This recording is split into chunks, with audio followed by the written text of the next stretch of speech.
Right, chat. Do I tell you about my trip? Do you want to know about my trip? Do you even want to know?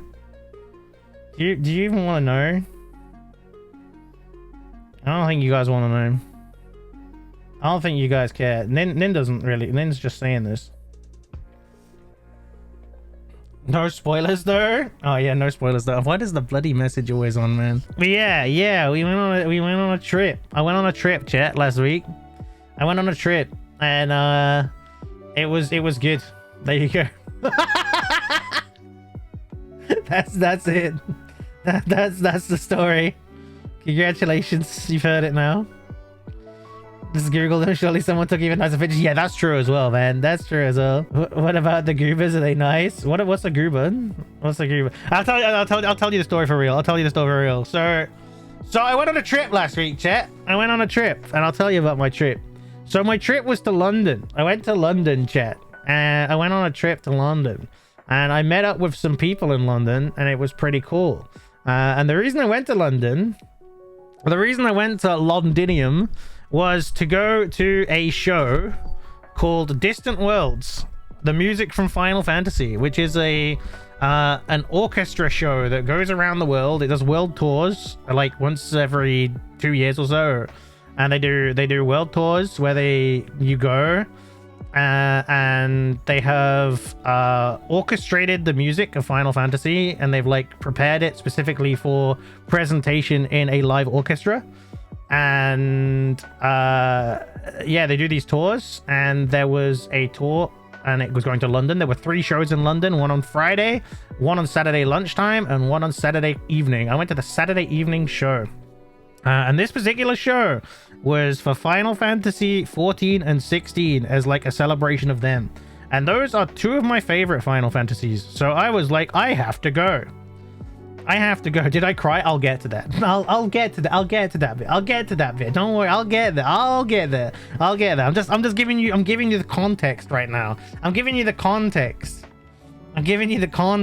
And then, yeah. So I took a trip. Has the same vibes as Batman. I caught a little Vogue. Oh God. Subtle foreshadowing.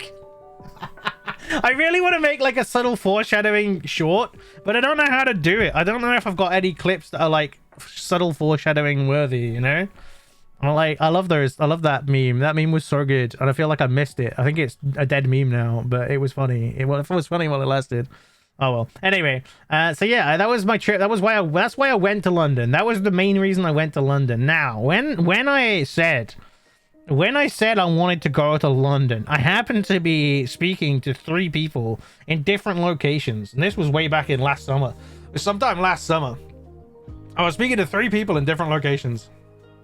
I was chatting with Egg. On Discord. I was typing away. It happened, and I was like, oh my God! Distant Worlds is coming to London, and it's specifically for Final Fantasy 14 and 16. And Egg also loves Final Fantasy 14 and 16. And Egg was like, oh, that would be cool. I'd like to go. And then I was like, oh yeah, maybe we should go. And I was at the same time, I was in a voice chat. With two other VTuberinos, Moegi and Ray. And I was like, whoa, look at this is cool. And both Moegi and Ray like Final Fantasy 14, and they were like, oh, that sounds cool, we should go. And then I was like, yeah, it would be cool, maybe we should think about it or something. Do you know what happened, chat?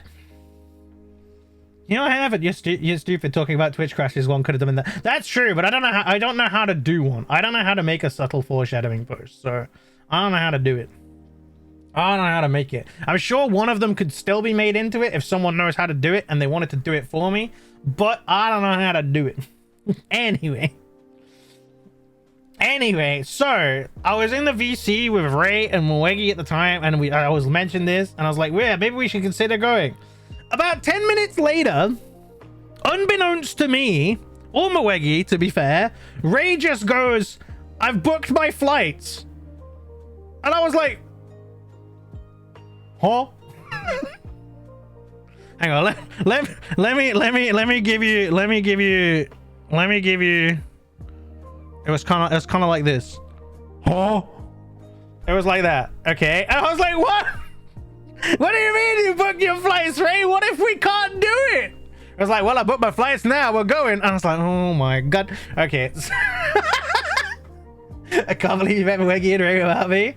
So then we like panic bought, I had to look for tickets. I looked for the tickets for the show, right? And we were looking at tickets and we were like analyzing them because they had like a 3D tour of the concert hall, a 3D tour thing. So you could like view what your seats looked like without booking them.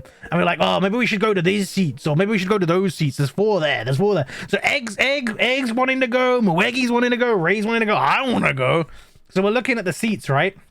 We're looking at the seats and I'm like, oh, maybe these ones, maybe those ones. And I was like analyzing like the fine details of like, I think the view will be slightly better here because you got more elevation and you got like more angle and you're like more in like the range where like the peak audio will be. And like, yeah, I don't know. I was like, and we decided on the seats, right? We found the seats. We found the 4 seats. And I booked the tickets. Okay, I booked the tickets. Yeah, I booked the tickets for all of us. I booked the tickets, and then you know they paid me. They paid me. I can't afford to buy them tickets. They were expensive tickets. I couldn't afford to pay for them, but they paid me back, so it's good. It's fine. Anyway, so we booked the tickets. We got tickets, and then we had to look for hotels. Hang on, let me go check. Hang on. Speaking of concerts, there should be one for Nia around July in London. Ooh, I should go. I'll be finished by then. I can go. I can go. Nia. Anyway, Ray truly left you all in the dust. Ray did not hesitate. Ray took that opportunity so fast, it was unreal. Ray was like, yeah, you're coming with me. Like, get it up, literally. Ray literally made the decision for all 4 of us, like in that instant. There was no going back. The 3D thing is such a good feature. I wish I had that for mine. Yeah, it was really good because you can like figure out like what your view is gonna be like and like get a good idea. Did Ray Egg and Wiggy take pics for me? Maybe. Probably not. I want to see London. Maybe, I don't know, man. I don't know. Anyway, there's the pics of Med stealing a phone or getting shaked. What do you mean? That doesn't happen that much. Probably. Anyway, so then we started looking for hotels, and we were like trying to find hotels. And we found this little hotel that was near where the venue is. And we go to this hotel and we look at it and it's like, okay, we can get a room for 4 people. So we're all sharing this room. And we got this room booked. We booked the room and that was all it. Like the room was like a 10-minute, less than a 10-minute walk from the venue. And we're like, okay, got it sorted. We're going to London, guys. We're going to see Distant Worlds in March 2025. This was like summer, like midsummer 2024 or something. I'm like, okay then. Ray casually speedrunning getting flight tickets. Literally, like I didn't even know he was doing it. It was crazy. Love London. I don't know. Everyone's hating on it. People assume I don't speak English was not fun though. Oh yeah, that happens. That happens because British people are dumb as fuck. Dear. Anyway. So that's how it all began. So then fast forward to March, right? Fast forward to March, and we get a plan. We get a plan, right? Because like we're like, okay, we gotta get to London. So we decided the egg was going to come. Egg was gonna come and stay at my house the night before we went to London, and Egg and I would travel to London on the same train.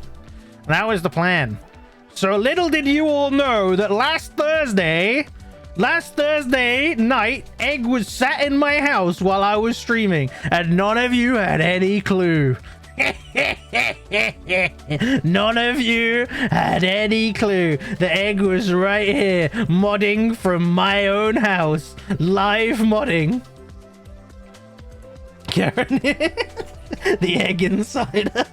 Egg was right here. And no one was any the wiser. There's anyone even the wheel, but I don't know, because it's kind of funny. The Egg was just like modding down. Like Egg was just modding from in the same building. Egg was like, I'm in. Sounds like Egg was first all along. Egg really was first to stream technically that day. Egg was first to stream that day, no one else.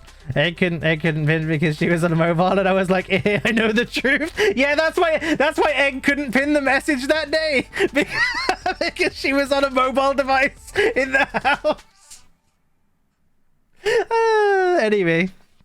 Hey Luke, how's it going? Welcome in.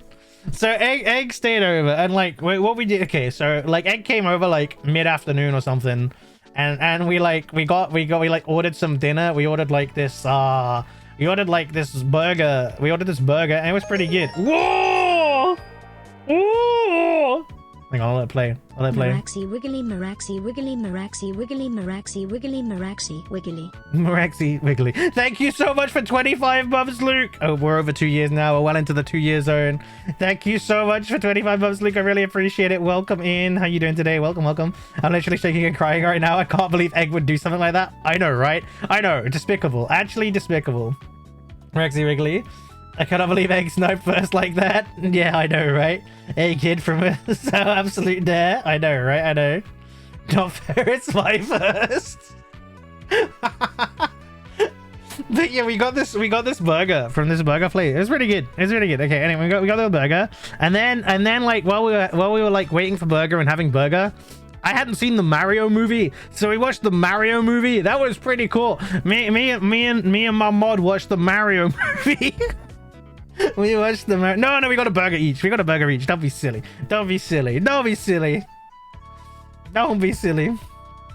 Why do you say burger like that? Because I'm British.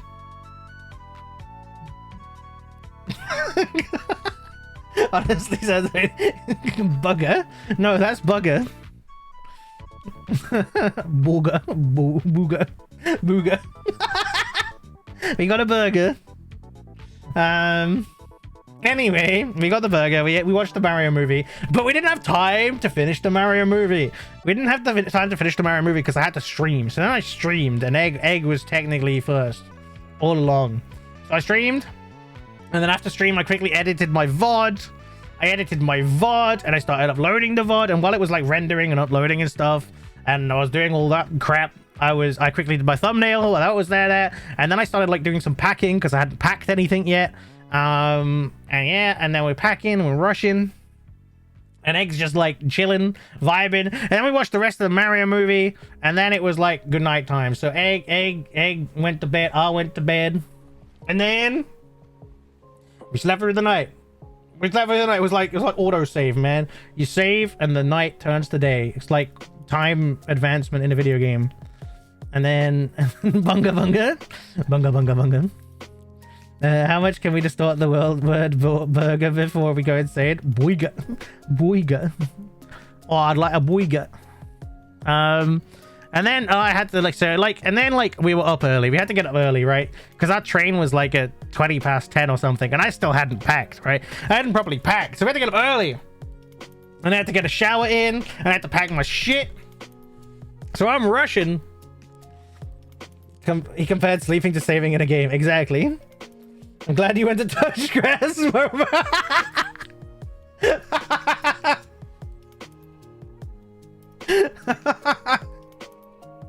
Oh dear.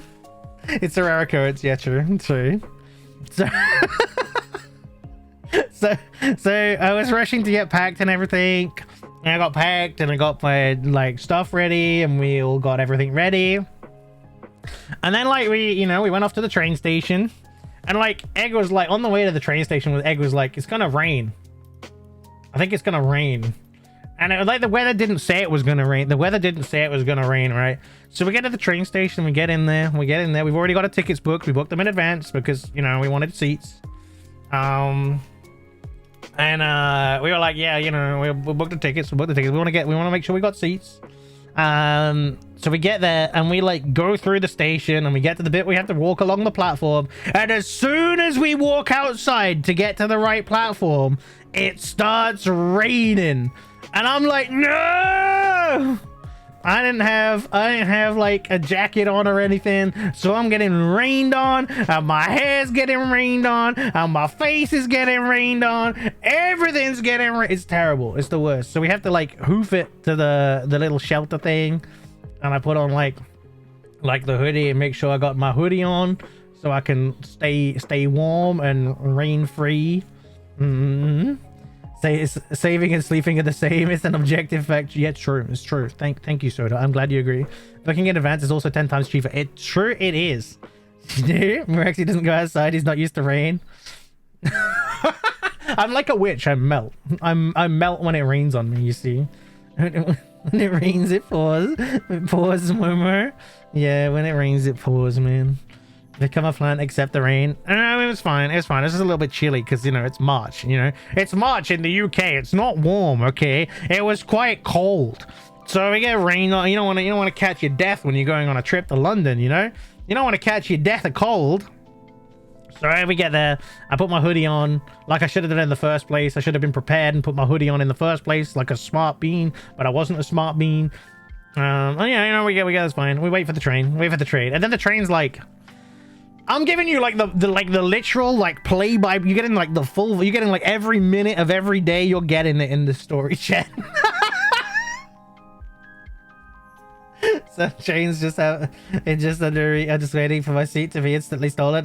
You see, you have to go up to them and say, I'm sorry, that's my seat, and then show them the ticket. Detroit become planned. What? The snow outside here? What the hell? That's illegal. You should not live there. That sounds like somewhere you don't want to live. I don't know, man. It's fine when nosy. Oh, good, I'm nosy. Ah, I see how it is. You two, Soda and Nin, nosy, together. Anyway, so waiting for the train, and the train is like on time, and we're like, yes, good. Train is on time. This is crazy. And I was like, it was nearly time for the train, and I was like, damn, I don't think I've ever been on a train in the UK that has been on time. Literally, I am cursed that trains are never on time, like ever, in the UK. And I said this to Egg. Within 30 seconds, the notice board for the train goes delayed 1 minute. And I'm like, there we go. And then it's like delayed 2 minutes. Delayed 3 minutes. On time. What is this? Flag magic on time. Train on time magic. Hey, Lysander, welcome in. And I was like, oh well, there we go. Cursed it. There we go. Moraxi cursed. Gets it again. And then, right, maybe it wasn't on time. It was the previous one that came in 3 hours late. Maybe. And then, right, I was like, okay, well, yeah, it's fine. It's delayed, whatever. And then it was like on time. I was like, well, where did those 3 minutes just vanish off to? Where did they go? It was on time again. And I was like, okay, well, whatever then. That's fine. I'll take it. And then so we like it's like nearly time for the train. So we stand up, we get ready to like get on the train and figure out where our carriage is and where like the seats are. And then it's like delayed again. I'm like, you mother. So it was delayed again. Anyway. So we get on the train, right? The train gets there. And we find our carriage was like right at the front of the train. I was like, hell yeah. So we get on the train. Anytime trains I expect experience are the ones where previous train is delayed and by long. Yeah, literally. Apparently every British person gets it. Yeah. It's a common experience. They started speeding. Train conductor initial deed into being on time. Yeah, pretty much. So we get on the train, right? We get on the train, and like within the first carriage, it makes it very easy to find because it stops like right next to us, and we're like, yes, okay, get on. Now, chat. Here's the classy bit, chat.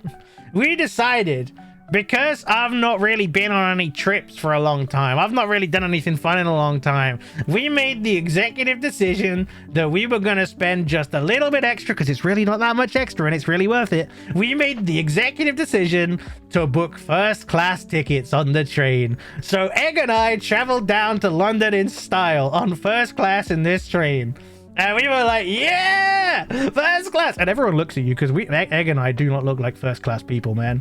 We don't look like first class people. And people are like, oh, I better check these guys out. I don't know. I think they're trying to pull a fast one on us. I don't think these are first class ticket holders.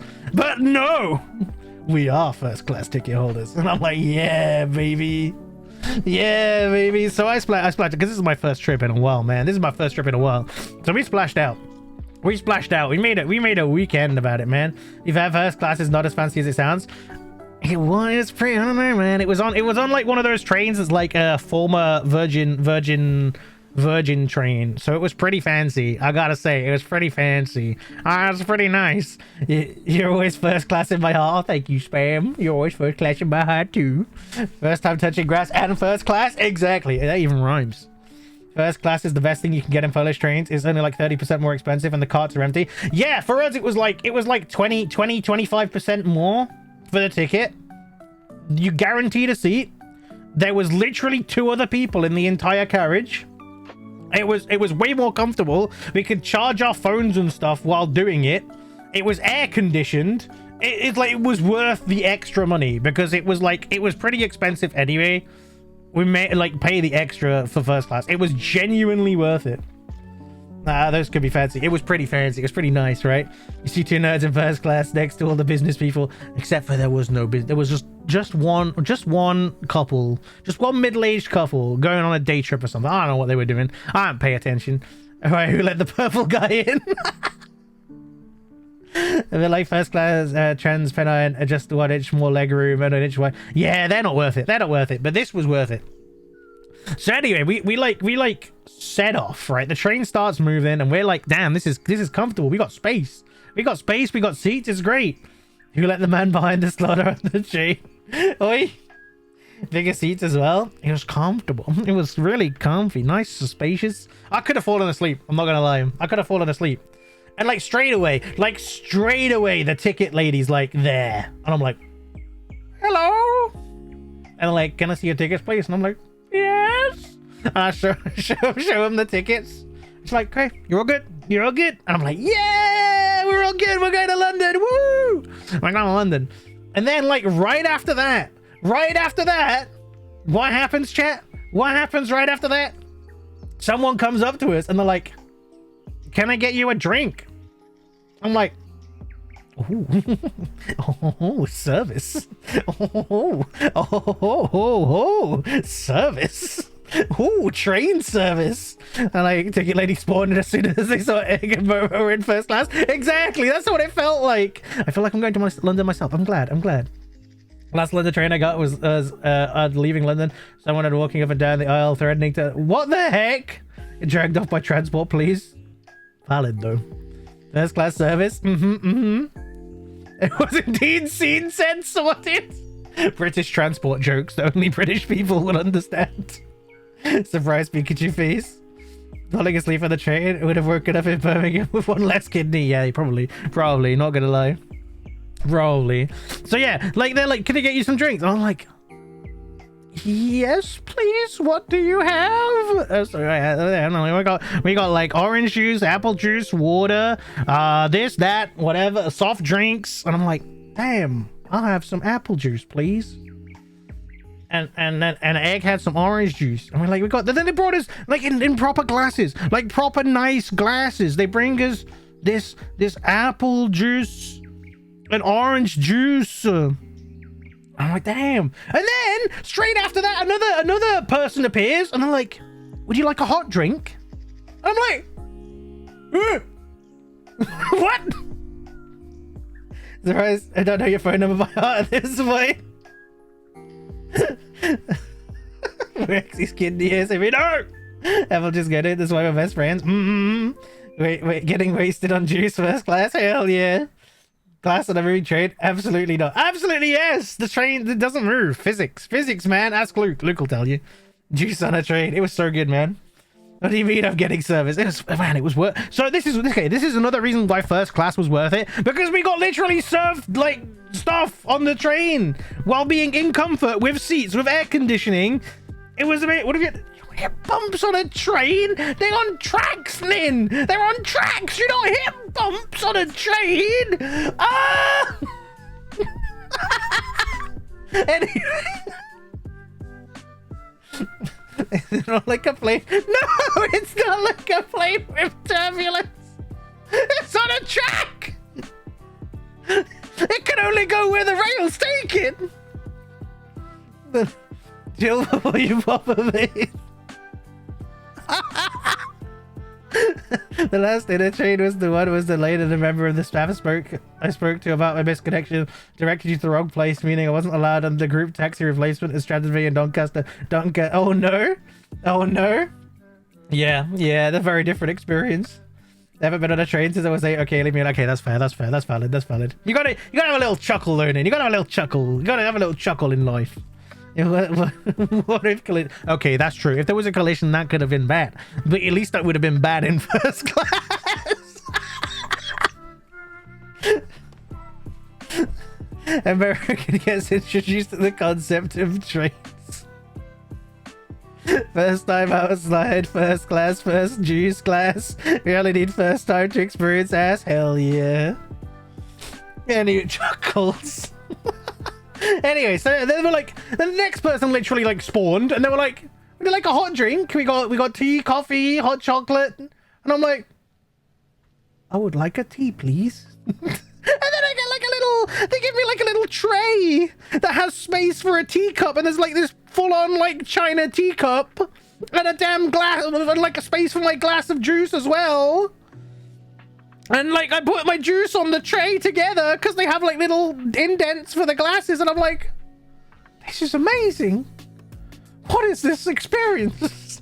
So I got my tea and I got my apple juice, and I'm just there sipping apple juice and tea, and I'm like, wow. Do you remember the Top Gear? I think it was Top Gear. The what now? No, I don't remember that one. Sorry, Chief. It's just in British man orders tea. When you look at the drink while we sort out this derailed train. It's Top Gear. Okay, yes. Wait, what? In his defense, Top Gear train and a lot of turbulence. Did it have a rocket on it? I don't know. The hot chocolate is a year-round drink. Thank you for coming. That I agree. Hot chocolate is a year-round drink, but it was the morning. I don't want hot chocolate in the morning. Hot chocolate is an after-lunch drink, man. I don't think hot chocolate is a morning drink. It puts you to sleep. I don't want that. I don't want that before when I'm waking up. I want something when I'm waking. I want something with more caffeine when I'm waking up. So I had a tea, and it was a pretty good tea. It was an all right tea. I was drinking my tea. I had a little bit of milk and a little bit of sugar and tea. So I have my tea. And then the first person comes back. And they're like, would you like to see the menu for breakfast? I'm like, there's a menu for breakfast? In my mind, I'm like, there's a breakfast menu on this train. What kind of train is this? The Orient Express? I'm just going to London. And I'm like, there's a bloody menu. And they're holding a menu, and I'm like, damn, this really was worth it in my mind. You can tell I am not from wealthy background, Chad. I am not used to this. Enjoy your hot cocoa dinner. This Top Gear episode, they replaced the train engines with I think 2 different cars and literally just, oh, what the hell? Train class. So I'm like, there's a menu on the train. I didn't expect a menu. I thought at best I might get a packet of sandwiches or something pre-packaged from Tesco down the street. I didn't think I'd get a menu. So they're like, okay, here's the menu. Here's the breakfast menu. Here you go. You could have a look. And hey, they gave me an egg a menu, and I'm looking at this menu, and I'm like, oh, you've got like a full English breakfast. You've got a bacon sandwich. You've got what else was there? There was like a fruit platter or something, and croissants and with stuff and toast, pancakes. I'm like, what the hell is this? This is a restaurant. There's a restaurant on this train. I just wanted to go to London, but there's a restaurant on the train. Chat. I'm losing my mind. This is crazy to me. How are they doing it? Are they cooking it on the rails? Are they using the heat from the rails to cook the food? How do they do this? Is it a steam train? Are they using the engine? It just doesn't look like one. What is this madness? And so they come back and they're like, have you decided what you would like from the menu? I can imagine getting off the train to the experience, the city, and then London was a big downgrade. Hey Kai, how you doing? Welcome in. Welcome. So like, have you decided what you would like from the menu? And I say, yes. I was like, I would like a bacon sandwich, please. I didn't want anything too big because we were meeting Mwegi and Ray later in London, and we thought maybe we'll be eating a lot of food then. I didn't want anything too big. I don't want anything too fancy. And Egg's like, I will have the same, please. I'm like, would you like red sauce or brown sauce? I was like, I'd like red sauce, please. Red. The red one, please. Thank you. Yes. And then I'm like, okay, there's no way this is a made bacon sandwich. They microwave it at best. They microwave it at best. Chat, did they microwave it? No! You could hear the buggers making it, Chat. You could hear them clattering around, and I'm like, bloody hell, they've actually got some kind of cooking implement back there. What is this? Okay, London always goes wrong. I'm like, huh? And they show up, right? And there's like this really nicely presented bacon sandwich. It's like a big piece of like what's the bread called? It's like, is it like rye bread? Not rye bread. It's like brown bread, but it's got like bits in it, like the healthy bread, the good bread, you know, healthy good bread. I can't think what it's called right now. It's so British. Train staff making breakfast is an easy bake oven. Maybe it wasn't easy bake oven, but it was good. British man discovers the power of electricity. 2025 colorized. So I'm like, huh, are you sure that? But it's like this really nicely presented bacon sandwich. It's got like proper good bacon in it. It's well cooked. It's not too done. It's not too not done. And it's like nice bread. And it's got like little little decoration, like little like decorative salad. It's got decorative nice salad with the nice lettuce and the stuff. And it's got the little leaf on top. And I'm like, damn, the buggers in the back making Moraxi sandwich. Bros flabbergasted of him. I was flabbergasted, man. The decorative blah blah blah, exactly. The decorative blah blah blah blah, you know. And it was like, I was like, damn. And they gave you a little pot with your red sauce in, and it was really cute. It was really cute, chat. And I was like, oh, that's nice. I was like, and they were like, do you want any cutlery? I was like, bloody hell, there's cutlery on this train as well. And then I was like, of course there's cutlery on this train. How else would we eat the full English that they quite clearly can apparently make in the kitchen back there? I was like, no, I don't need cutlery, thanks. It's just a sandwich. I'm good, thank you. And then I realized I should have taken the cutlery, chat. I should have taken the cutlery, because how was I going to get the red sauce from the cute little pot onto my bacon sandwich, chat? How was I going to achieve this? What kind of yokel doesn't take cutlery in the first class train that is apparently way better than I expected? Remember, truly a tourist in his own country? Apparently I was this day. And I was like, you only need this stream to be uploaded so I can laugh at this forever. Maybe I will. Maybe I will. They're like, this peasant wants to use his hands instead. I know! I was like, what a fool! Buffoon! And so there I was. I was like, I opened my sandwich so I could try and get the red sauce onto my sandwich.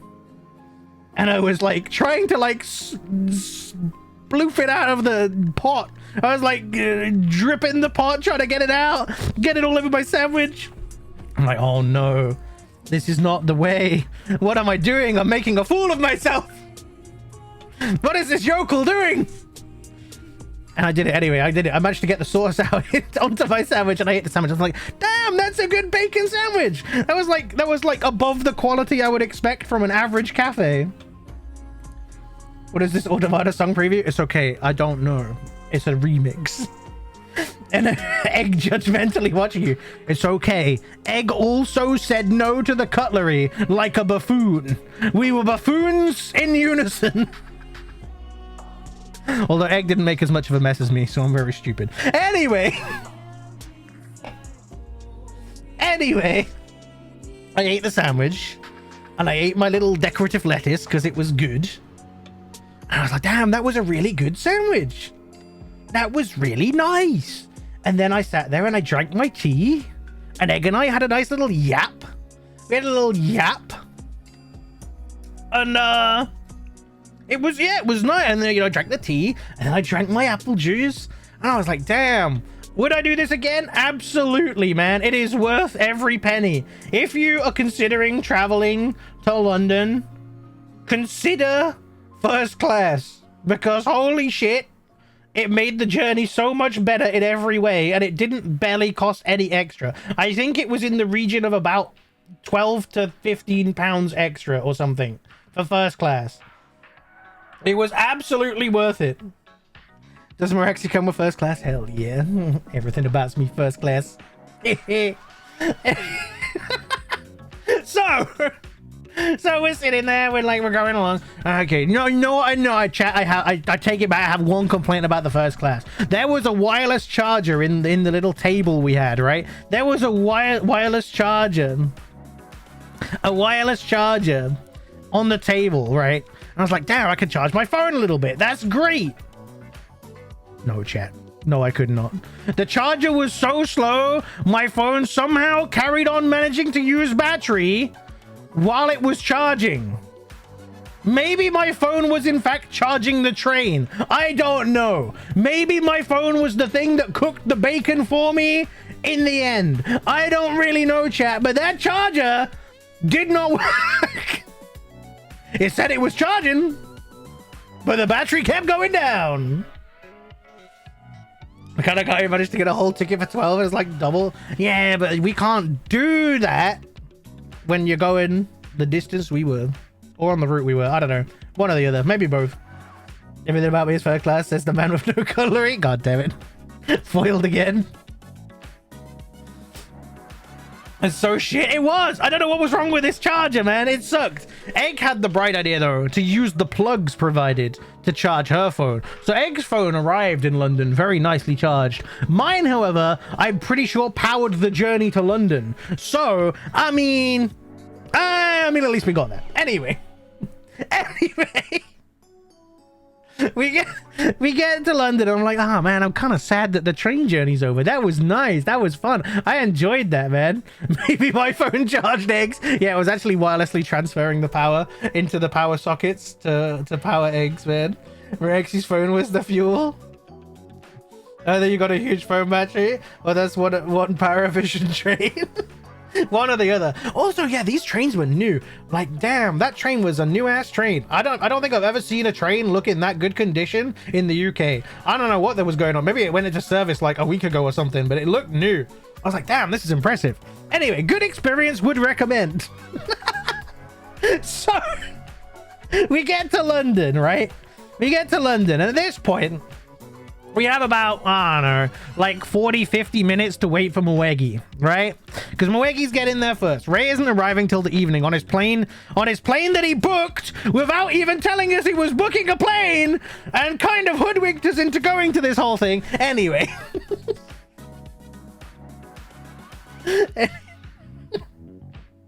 It was going downhill.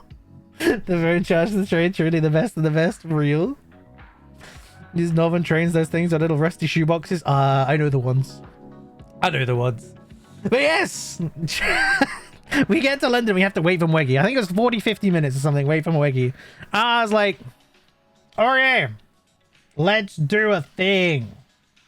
And I wanted to check, right? I wanted to check if my phone worked to use like wireless payments. What's it called? Like, you know, NFC payments, chat. Because I thought my phone was being an asshole. For like 2 months, my phone wouldn't let me connect my card to do NFC contactless payments, right? I was like, why won't you let me do it?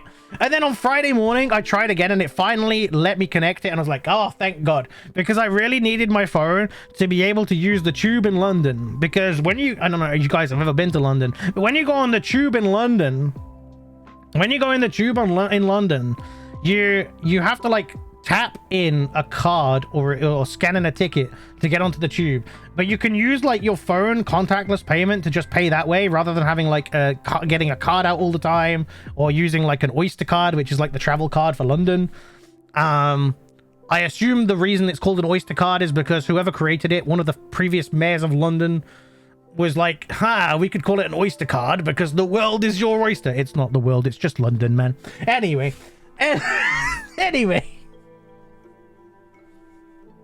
They used an Oyster card? Hell yeah. What shenanigans will he do this time? You'll see. Just as usual as always. Anyway, so I was like, I need to check it. So let's buy some water, okay? Let's buy some water. Now you're gonna get British man rants about water, okay? So let's buy some water, chat. We go to the WH Smiths. If you don't know what WH Smiths is, WH Smiths is a chain of like news agents. And that's the best way to explain a WH Smiths. It's like a news agents in the UK, okay? Like a news agents, whatever you want to call it, right? But it's a chain. So there's one in the train station. We went to London Euston. That's like one of the biggest train stations in London. It's massive. It's a hellhole. There's so many people. It's very bad for introverts like myself. We go there. 1 hour of streaming, we're finally out of the train. This is like hour 2. This is like hour 2 or 3 at most of the day at this point. They sell newspapers, books, stacks, and if they're big enough, sometimes Lego for some reason. That's true. Also stationery. They sell stationery too. So yeah, we go into the WH Smiths to buy water. Because I just wanted to, I wanted some water. I wanted to test my phone. I was like, Egg, do you want some water? Egg wanted some water, so I get 2 bottles of water. Do you know how much 2 bottles, little bottles, 500ml bottles of sodding water cost me in London, chat? Do you know how much it cost? Because it was infuriating. It was ridiculous. I might add that also the deal was buy one, get one half price. Do you know what it cost me? Chat! It cost me more than the bloody first class train ticket. Okay, that's an exaggeration, but it may as well have done. In fact, yeah. It cost me £4.89 for 2 bottles of water. £4.89! Ludicrous! Ridiculous! Insanity! For 2 bottles of water! Nearly a £5. What's the world coming to? Anyway, I paid it begrudgingly. And my phone worked though. My phone worked. So at least we found out my phone worked. You got them airport prices? Oh, we did. That's them London prices, then. I'd rather drink a bottle of their rate. Therefore, you may as well go take a sip out of the Thames. Sounds about right. Anyway, what does it taste? It didn't taste good. It wasn't even good water, man. It tasted so bad. It wasn't good water. I was so disappointed. Not only did it cost a lot, it was not a great tasting water, but I was like, we'll drink it. Anyway. So we leave the station and we go and sit outside. And the only place to sit outside is like the smoking area. So Egg and I just kind of sat there being smoked on by other people that were smoking. We weren't smoking, but they were smoking. I was like sitting there in the smoke. I felt a little bit continental, it was all right. It was nice. It was okay. It was a good time. There was like I don't know. There were like people in front of us, people behind us. It was whatever. Just go to Greg's and get an orange juice. Yeah, but then we had to find a Greg's. And it's London, so you probably still pay that for it in London. I don't know, man. £1.90 each. Yeah, but you still gotta find a Greg's. Greg's mentioned. Anywho's, we sit there. There's Greg's every. Yeah, but I don't know where they are in. I don't know where they are in around. Oh, I've got the hiccups. I don't know where they are around London Euston, man. I don't know where they live. So we're there, and we're like, I messaged Moegi, and I'm like, Moegi, where are you? We're here. And Moegi's like, I'm nearly there. She's like, I'm there, and then she's like, well, actually, I'm not there. I'm nearly there, and I was like, eh. I was like, where do you want us to meet you? And then began a whole conversation of us trying to figure out where to meet. And I was like, do you want us to just meet you at your station? Because Weggy was getting to a different station in London. And she was like, no, I can get to this other station. And I'm like, okay, we'll go to this station. We'll go to this station. And then Here's opening Google Maps. No, I use Google Maps a lot. Anyway, okay, we'll go to this station. So Egg and I begin the adventure to this station. And that station was Tottenham Court Road. So we hop on the tube and my phone works. Oh yeah, easy peasy, straight in. We get on the tube and we're sitting there waiting on the tube. We're riding along. And where do we go to? What station do we see? We see Googe Street. Or if you spell it like a chronically online person, or look at it like a chronically online person, it's Googe Street. So I was there like, hey, Googe Street. And I was like, I need to get a picture of this. Because this is I'm pretty sure that Good Street Kiara laughed at when she went to London and was like, hey, Good Street. And I was like, I need to try and get a picture for Kiara. I think I failed at getting a picture. I was like, it's okay, we'll probably be there again. Anyway, we're on the way to Tottenham Court Road. The fuck is Good Street? It's a place in London. There's little Indian restaurant across from London King's Cross that me and Beck went to, and when I asked for the bill, they brought us shots that they said were on the house. The bill was handwritten. 10 minutes later, I'm really throwing. After paying, something didn't add up. They charged us £4 per shot. Ah, they got you. The classic tourist trap. The Good Street. We went past, then we're on our way to Tottenham Court Road. So we get off. We get off at Tottenham Court Road. And we're like, okay, now we got to try and find out where to meet Moegi. So we're like, hey, Moegi, we're here in this location next to these escalators that go up there at the exit to this specific line that you are getting off the train on. And Moegi's like, okay. So we're there, we're waiting. And Moegi's like, I'm there. They're like, we don't see you. Where are you? Where are you? We don't see you, Moegi. Where are you? Where are you, Moegi?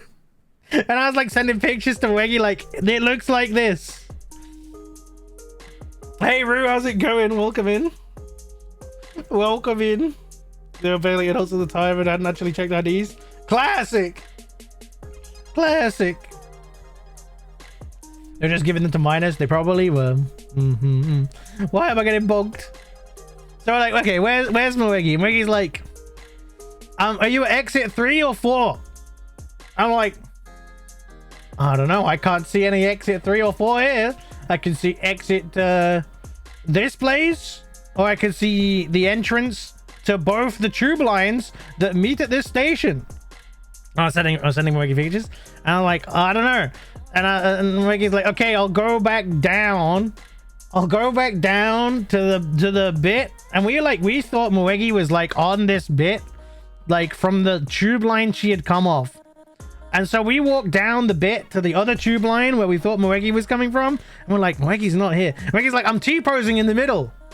I'm like, I don't see Moegi anywhere. There's literally no one here. There's no one T-posing. Where's Moegi?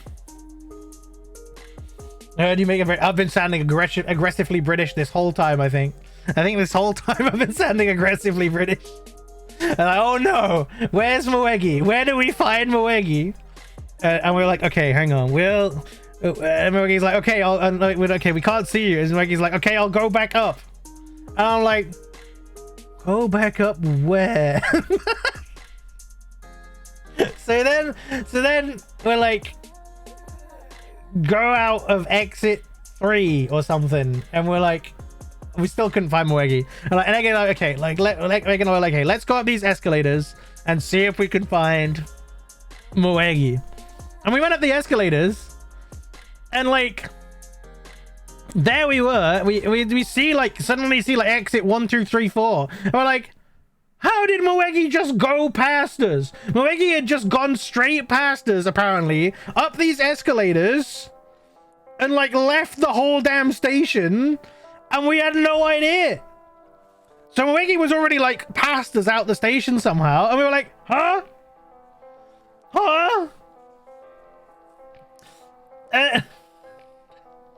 So they were like, so we go at exit 3, and we're like, okay, we found exit 3. We're leaving out of exit 3. Where are you?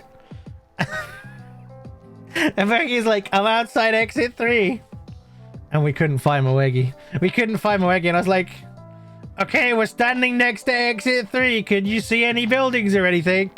Can you see any locations?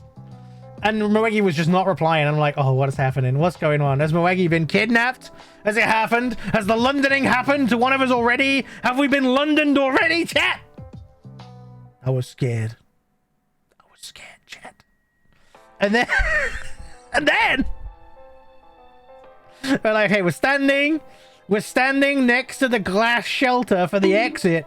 And there's a man in front of us. And he's boofing. I was like, okay...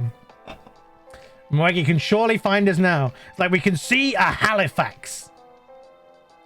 And Moegi was not replying. And I'm like, oh, goddamn, where's Moegi? And then it was like, thank you for the posture check. These shrimping. The fuck is boofing? He was having a little boof, a little poof on the boof, you know? He was smoking something. Chet. Can you not be British for 5 seconds? No! I'm on a trip to London. I've got to be extra British. No, not a bonk!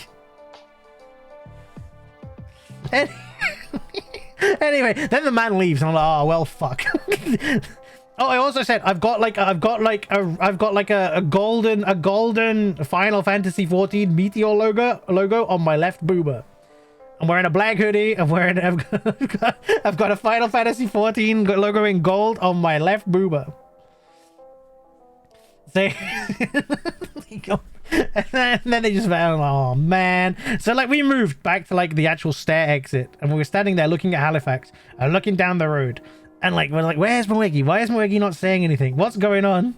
Same briefing, like anyone who isn't you is gonna look. Okay, my people would understand. They would get me, Rue. They would get me. They would know what I mean.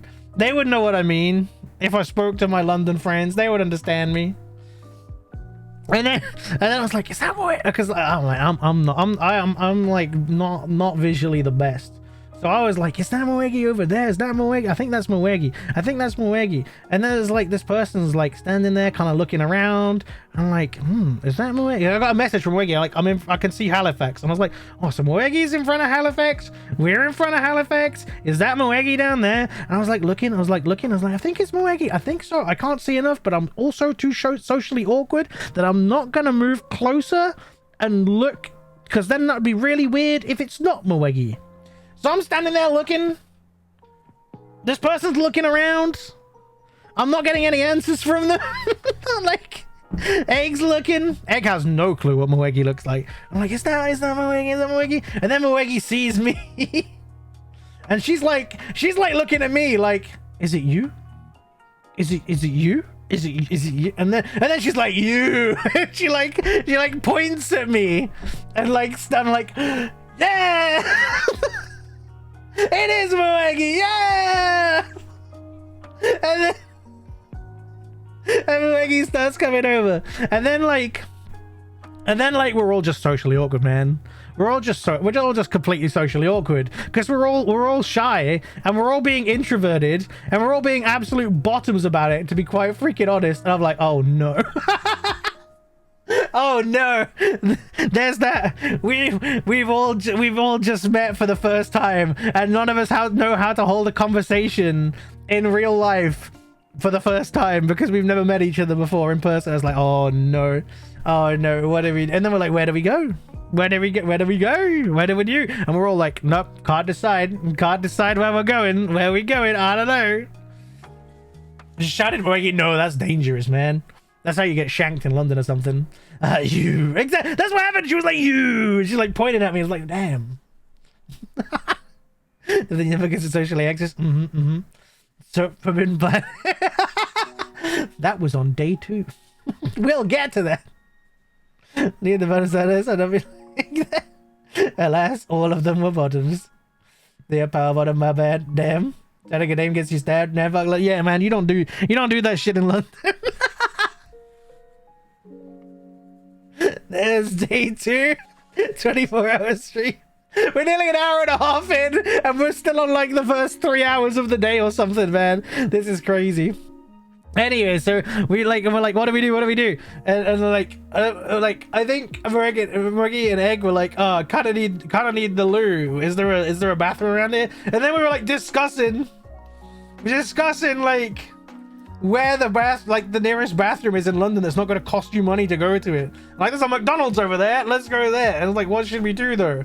Should we go get a coffee and just have a drink with a coffee or whatever? Should we go somewhere to get food? Is anyone hungry? And we're just discussing, and no one's making decisions. And like, well, you guys need the bathroom, right? Let's go to McDonald's to the bathroom. So we go to McDonald's to the bathroom, and they go to the bathroom, and I get given like Egg's bag to hold, and I'm there with like this bag, and I'm like, yeah, I'm holding the bag.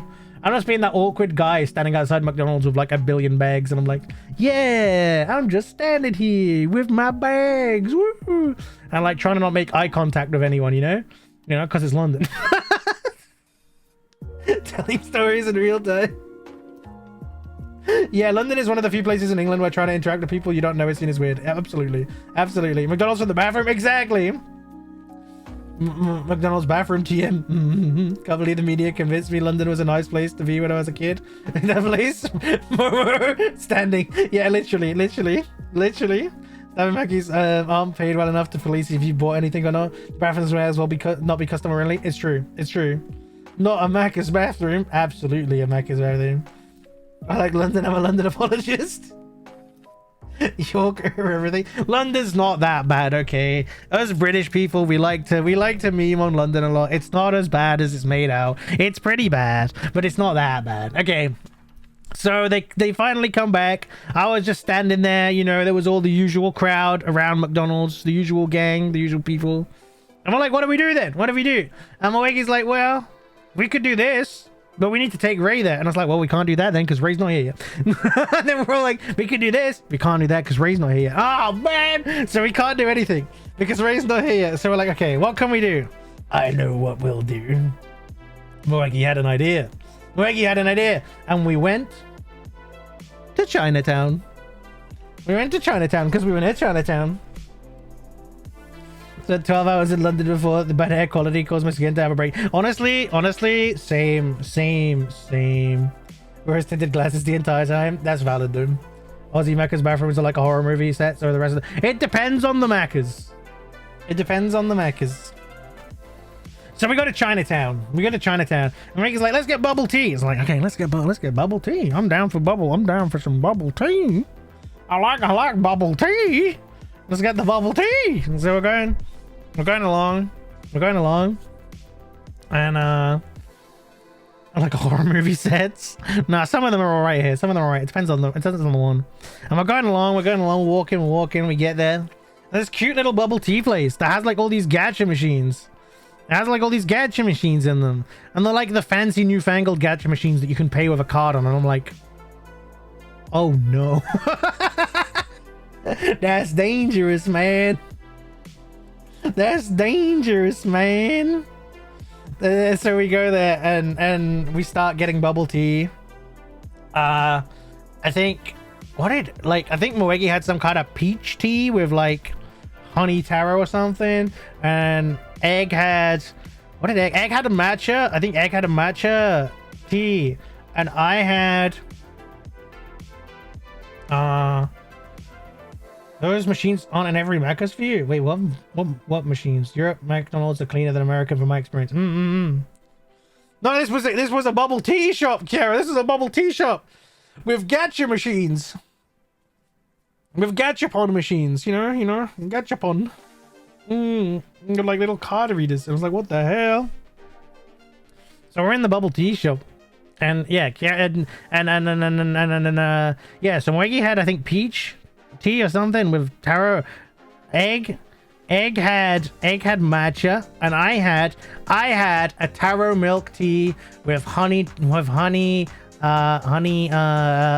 tapioca pearls, and man, it was good. It was so tasty. But I got a large one, and that was my first mistake, because holy moly, it was large. It was too large, and I was like, god damn, this is filling me up with this milk, man. And anyway, the gacha machines were there, and I'm like, oh no, gacha. You know my weakness to gacha, chat. I like tea. Tea's good. Tea's good. Tea's good. Never actually Mackey's bathrooms being think about it. No, me either. They're normally fine. They get cleaned pretty regularly. 4 a.m. Kara not paying attention. It's okay, Kara. Don't worry. Don't worry. Ever seen the Mackies of Gamba machines? Keep me moving those machines. I'll waste every single kind of blah blah blah. Oh. You wrote tit? Tit. Anywho's. So the machines, and there was this Sanrio machine, man. There's a little Sanrio machine with these tiny little Sanrio figures. Tiny little Sanrio figures. And they were like really cute, and they're like holding like you know, like inflatable balloons, like the helium balloons that are like kind of a metallic, like a little metallic balloon, and like when they like inflate, they've got like the little crinkly edges around the edge, but they're like star shaped, and they're like shiny, and like a heart shaped one or whatever. They're like holding those, and they got like cute little guys, and I was like, damn, that's cute. And there were like 5. There were 5 characters. It was, of course, Hello Kitty. We got Hello Kitty. We got My Melody. We got Kuromi. We got Pom Pom Purin. And absolutely, of course, last but not least, we have Cinema Roll in there. I was like, damn, chat. I said this. I said chat to them. I didn't say chat to them. I was like, damn. I gotta play. So I was like, okay, I'm playing. I got it. I got my first one. I opened my first one.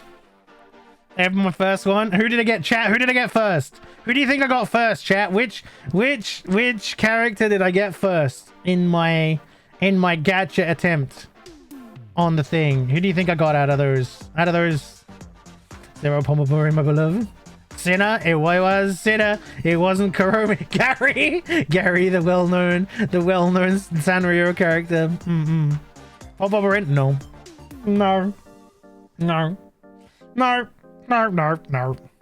It was Hello Kitty. I got Hello Kitty first. Yeah, Hello Kitty. I was like, oh, okay, I got Hello Kitty. You know, the classic. The classic. You know. We got Hello Kitty. That's fine.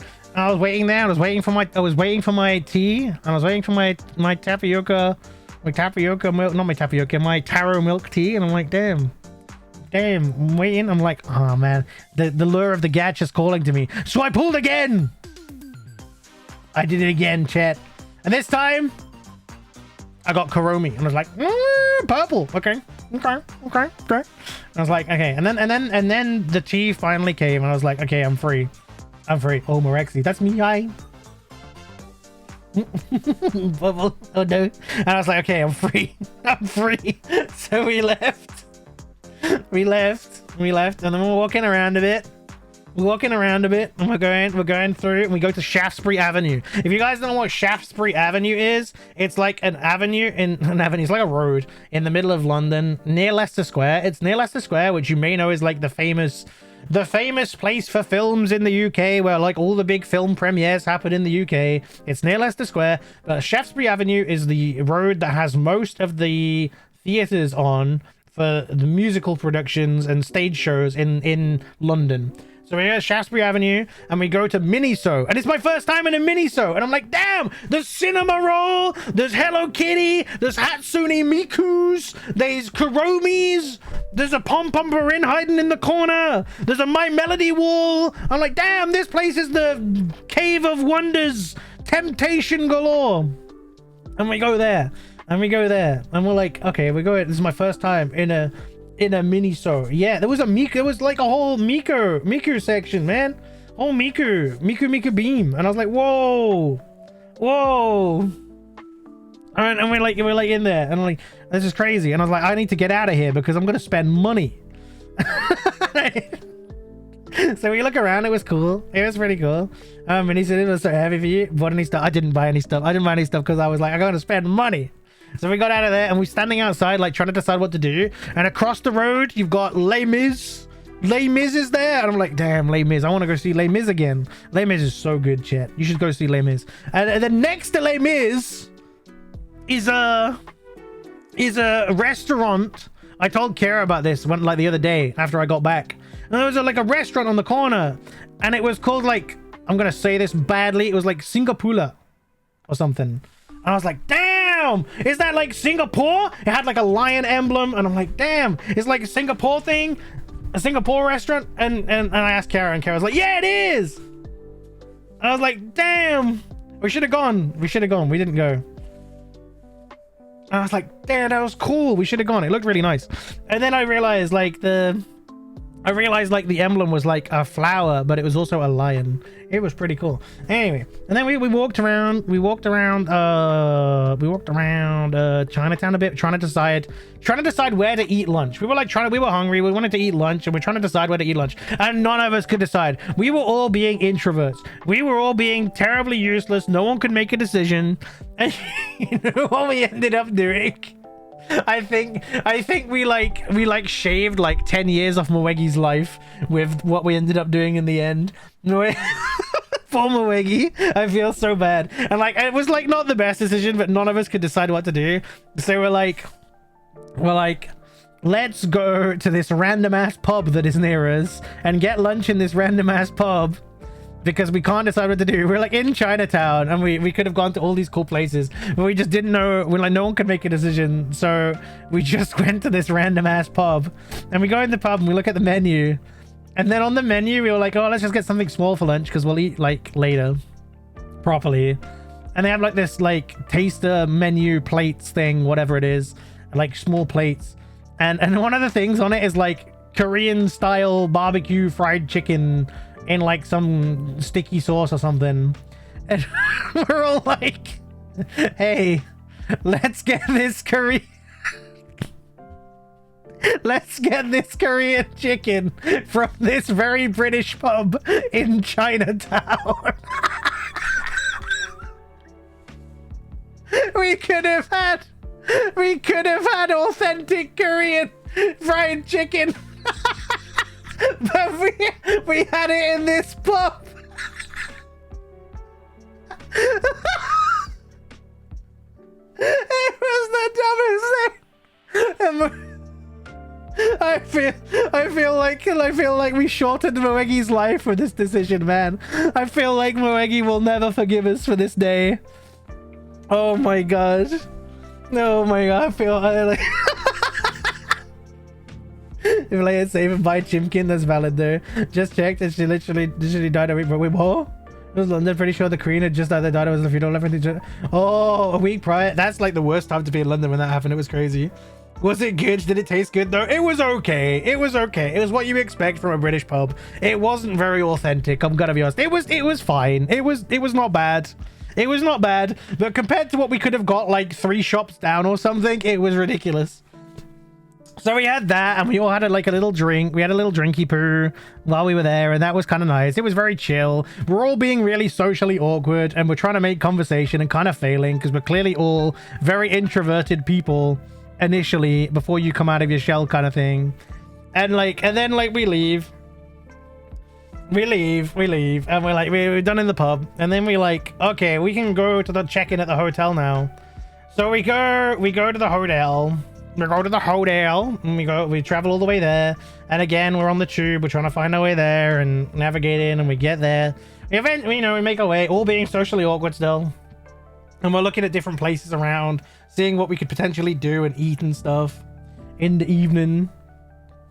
Your British pub, you should at least get a classic British pub food like a curry. Oh yeah, like a curry, the British classic. And we get to the hotel, and we go in, and it's like, oh, eventually we like walk there. We're like walking, and I'm like, it's kind of warm, and I'm a bit tired, man. I didn't get much sleep. I'm tired. I'm flagging. Moegi's like lightning fast, and me and Egg, I'm way slower. Moegi's zooming, and I'm trying to keep up, but I'm tired, man, because I got like no sleep. And then so we're trying to catch up, keep up with Moegi, and we get there. And the hotel is like basically like a converted house. It was like this basically like a converted Victorian house. It was kind of cool. It was like you walk in and it like looked like something out of, I don't know, man, something out of period drama or Harry Potter. when you first walked in. And then like the lady, the like reception lady greeted us, and she was really nice. She was a really nice lady. She was very friendly, and she was like, oh, if you need anything, come and talk to me. I'm here till 11 p.m. Come and talk. And if you need anything, just come and ask. Blah, blah, blah. I'm like, here's your key for the door. Go to the room. If you need the Wi-Fi, it's on the wall. Blah blah blah blah blah. And then we go to the room. We couldn't open the door. And the lady was like shouting from like downstairs, oh, you got to turn it the wrong way. It's the wrong way. Turn it the wrong way and it'll open. Okay, so Moegi does it. We go in. It's fine. We go into the room. It's quite nice in there. Like it looks like, you know, a reasonably decent hotel. Not like the most outstanding 5-star hotel or anything, but it was pretty nice, comfortable. The beds were very comfy, like very soft, very nice, very good. And we're in there and we're all just chilling, and I'm kind of dead. Egg's kind of dead. I think Mwegi's a little bit dead, but we're all being really socially awkward. We're just kind of like chilling, vibing, trying to figure out what the hell to do with life, what to do. And so then not much happens. Not much happens in the hotel room, really. We kind of chill. Mwegi does gacha pulls, unsurprising. Mwegi does gacha pulls on Love and Deep Space. Failed spectacularly, and I think spent some money. I can't remember. But you know how it goes. The gacha pulls. That's the way it be. And we're just, we're just chilling, we're vibing, we're waiting, and we decided to go to the shops eventually. And there's like this ice cream place across the road. Ice cream became a meme for the rest of the weekend because Mwegi would just periodically just go, ice cream. And then in the end, like anytime there was ice cream anywhere, I'm like going, ice cream? And Mwegi, like, yeah, anyway, that will come back later, chat. Remember this. So we decided to go to the shop to get like drinks and snacks and things ready for later on. Because we were planning on having like a bit of a boozy night, chat. We were planning on having a bit of a boozy night, chat. We'll remember this. No more shenanigans anymore. And we go to the shop. We go to Tesco. There's a Tesco nearby, chat. We go to Big Tesco. Not Little Tesco. Big Tesco. Big Tesco. And we go in and we're looking around, and Egg buys an energy drink, and Mwegi's like, do we buy sushi? And we don't buy the sushi. And then we go to the pastry section. Mwegi gets some pastries and things. We buy some snacks. We got baked beans for Ray, because Ray is not from the UK. Obviously he's flying into the UK. Big Tesco or Big Tesco? It was Big Tesco. It wasn't Big Tesco. It was Big Tesco. Love and Deep Soax, my beloveds. Oh, elephants into love in the deep space too. I see. Beans. Yeah, beans. What did Ray think of the beans? Ray, I don't think Ray's eaten the beans yet. I've got to teach Ray how to make the beans properly. But we did buy beans for Ray. And we got some gin. We got some apple tango, some Fanta lemon, some cherry Pepsi, some water, some mini egg stuff for Ray, some cream egg stuff for Ray to try. What other bits and boobles did we get? Did we get anything else? I don't know. Beans. I like beans. Beans are good, right? Beans are good. Thank you for support on the beans. Not erg beans. Good beans, good beans. Seasoned beans. You gotta season the beans. Of course you season the beans. You gotta season the beans. Oh, do you like the unauthentic non-British baked beans? Can't wait to try the British beans. Yeah! I gotta send Kiara beans. Fuck beans. Beans do be good. They do be good. You gotta season them right there. Rag and I had this conversation recently. So we go around the shop, we buy the shop, and we get to the end because we're buying alcohol. We're buying alcohol, chat. We're buying alcohol. And the lady at the we did the self checkout. And the lady at the self checkout is like, do you have any ID? You got let me see your ID. She was like, I think she said something like, let me see your faces. I was like, does she want to see our ID, or does she just want to look at us and make sure we look like we're like old enough? I'm like, I'm a little bit flattered because I'm like, I'm definitely old enough, chat. I'm definitely old enough. I'm a little bit flattered, but and then like we take out. I'm like, okay, I'll get my ID out, and I feel like I looked really angry about it, but I wasn't, and I feel bad. Because I feel like I looked angry that I was getting ID'd, but I wasn't. I was just really confused because she didn't make it clear that she wanted to see my ID. She didn't make it really clear. So we're just a bit confused, right? And I'm like pulling out I get my ID out and I feel like I just look angry, but I'm genuinely just confused.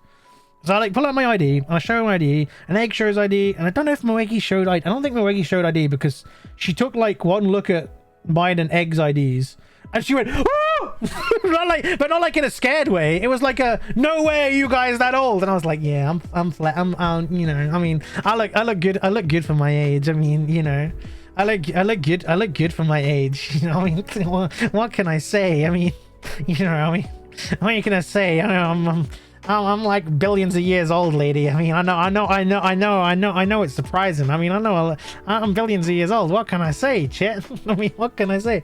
And she's surprised. We look so young when she sees our age. I'm like, damn, I'm flattered. Thank you, lady, for making my day. Well, it hasn't made my day, but it kind of like, you know, made me feel good. It made me feel good, you know?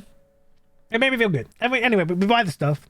We get the tags removed because there's tags on everything in the UK. There's tags on everything above like a £5 in the UK because people got sticky fingers in the UK, man. They like stealing stuff. People will steal anything in the UK if it's not bolted down, right? Like, if your head wasn't attached to your body, people would steal your head. Forget about losing your head. Someone will lose it for you. Anyway.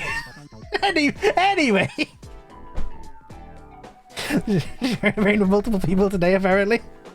The fuck does this mean? Wait, what? We're gonna see why. Oh? You must never get ID'd. Rue never gets ID'd. Confirmed. Ego boost. Definitely ego boost. Definitely ego boost. There was B&M policy. Anything £5 or above needed a security tag. Yeah, pretty much. Right? Soda's sharing the brain cell. Soda's in control of the brain cell right now. Tell stories like a grandpa talking about the good old days. I am a grandpa, Rue. I'm not a grandpa. Look, man, look, my kids are gonna love this. I'm like Ted from fucking How I Met Your Mother. This is why it took Ted like 10 years to tell the kids how he met the fucking mother. I'm like Ted. I just realized I hate this. I hate this. I hate this. You need to get bitches to make that happen. Well, that's true. That's never gonna happen. That's never gonna happen. I'm never gonna have kids. I'll just have imaginary kids. I'll tell them instead. I'll just tell Kiara. It's fine. Kiara will listen to me. Yep. You're gonna dive into gaming but listening and never ending story in the background. Thanks, Rag. Thank you for the look. Appreciate it. It's me. I'm bitches. Hey, yo. Hey, yo. Imaginary kids. I'm adopted. 1 minute Kiara's bitches, the next minute kids. That's really awkward, man. What the fuck? Hello, we have roaches. Roaches? Oh? Anywho, chat, we get the stuff, we leave. Like, Egg's like, just get one bag. Egg's like, just get one bag. And like, this bag's gonna be the heaviest bag ever. Like, so they're like, we're like spreading stuff out between our little bags, and then like all the heavy stuff in the big bag. And I'm like, I'll carry the bag. I'll go the bag. I'm carrying the bag. Thank you for the tags, Rune. So we go back. We got all the stuff, and then like, we're all tired. We're chilling. We're kind of just waiting for Ray. Ray's arriving pretty late. Ray was expected to arrive at like 10 p.m. our time or something. It was like, I don't know, 8 p.m. or something at this stage. We're just vibing. We were very chill. We were very lazy. We didn't do much. We probably could have done more, but we're all, I don't know. I feel like Egg and I were definitely tired. We didn't get much sleep. I don't know how tired Moegi was, but seemed pretty tired. And then like, we're just chilling and we're like, oh, let's get a little, let's order something as a little snack until Ray gets here. So we ordered like these like bagel place thing. We got like a bagel, and I had like some, Moegi and I had like the same kind of bagel, and it was like this I don't know, it was like bacon, some kind of bacon, but it wasn't like bacon it was some other meat, but it was like bacon style of this other meat, and like egg and cheese and something. And Egg had some kind of chicken, buttermilk chicken or something. I don't know, some kind of chicken in a bagel. And we had those, and it was pretty good. It was pretty tasty. I was just waiting for Ray. We stick on some chill music in the background because we're trying to make YouTube work on the TV. We couldn't decide what to watch on YouTube because none of us could make decisions. We check on some chill music. And Moegi falls asleep. She does a little Moegi sleep, and then I discovered, I knew what Ray's flight number was, right, chat? And I discovered a fascinating thing. you can go on this website and you can watch the plane in real time. You can watch. You can watch. Should have watched Moraxi VODs. We did joke about it. We watched the plane. We discovered you could watch the plane in real time. So I'm watching Ray's flight. I'm like, yeah. Well, I didn't just figure it. I forgot it was a thing. So I'm watching Ray's flight, and I'm like, this is like Ray was like keeping me updated from the airport, and he's like Ray got like a pretzel and some beer in the airport. Classic Ray move. Man after my own heart. And Ray gets on the plane and is like, I'm like, let me know when you land. And Ray's like, yeah, I'll let you know when I land and stuff. But I'm like watching the plane anyway. I don't need to know when he lands. I knew when he landed because I was watching and I was like giving like fly by flight commentary to the others, telling them, and it was like going on this weird ass route. And I thought like at one point it went like to another airport in London. I was like, oh no, Ray's got diverted to another airport. And then it was like, and then it went over the airport. I was like, oh, okay. For some reason, it took a weird flight path through London, but it's okay. It's okay. You're in the plane walls. Exactly.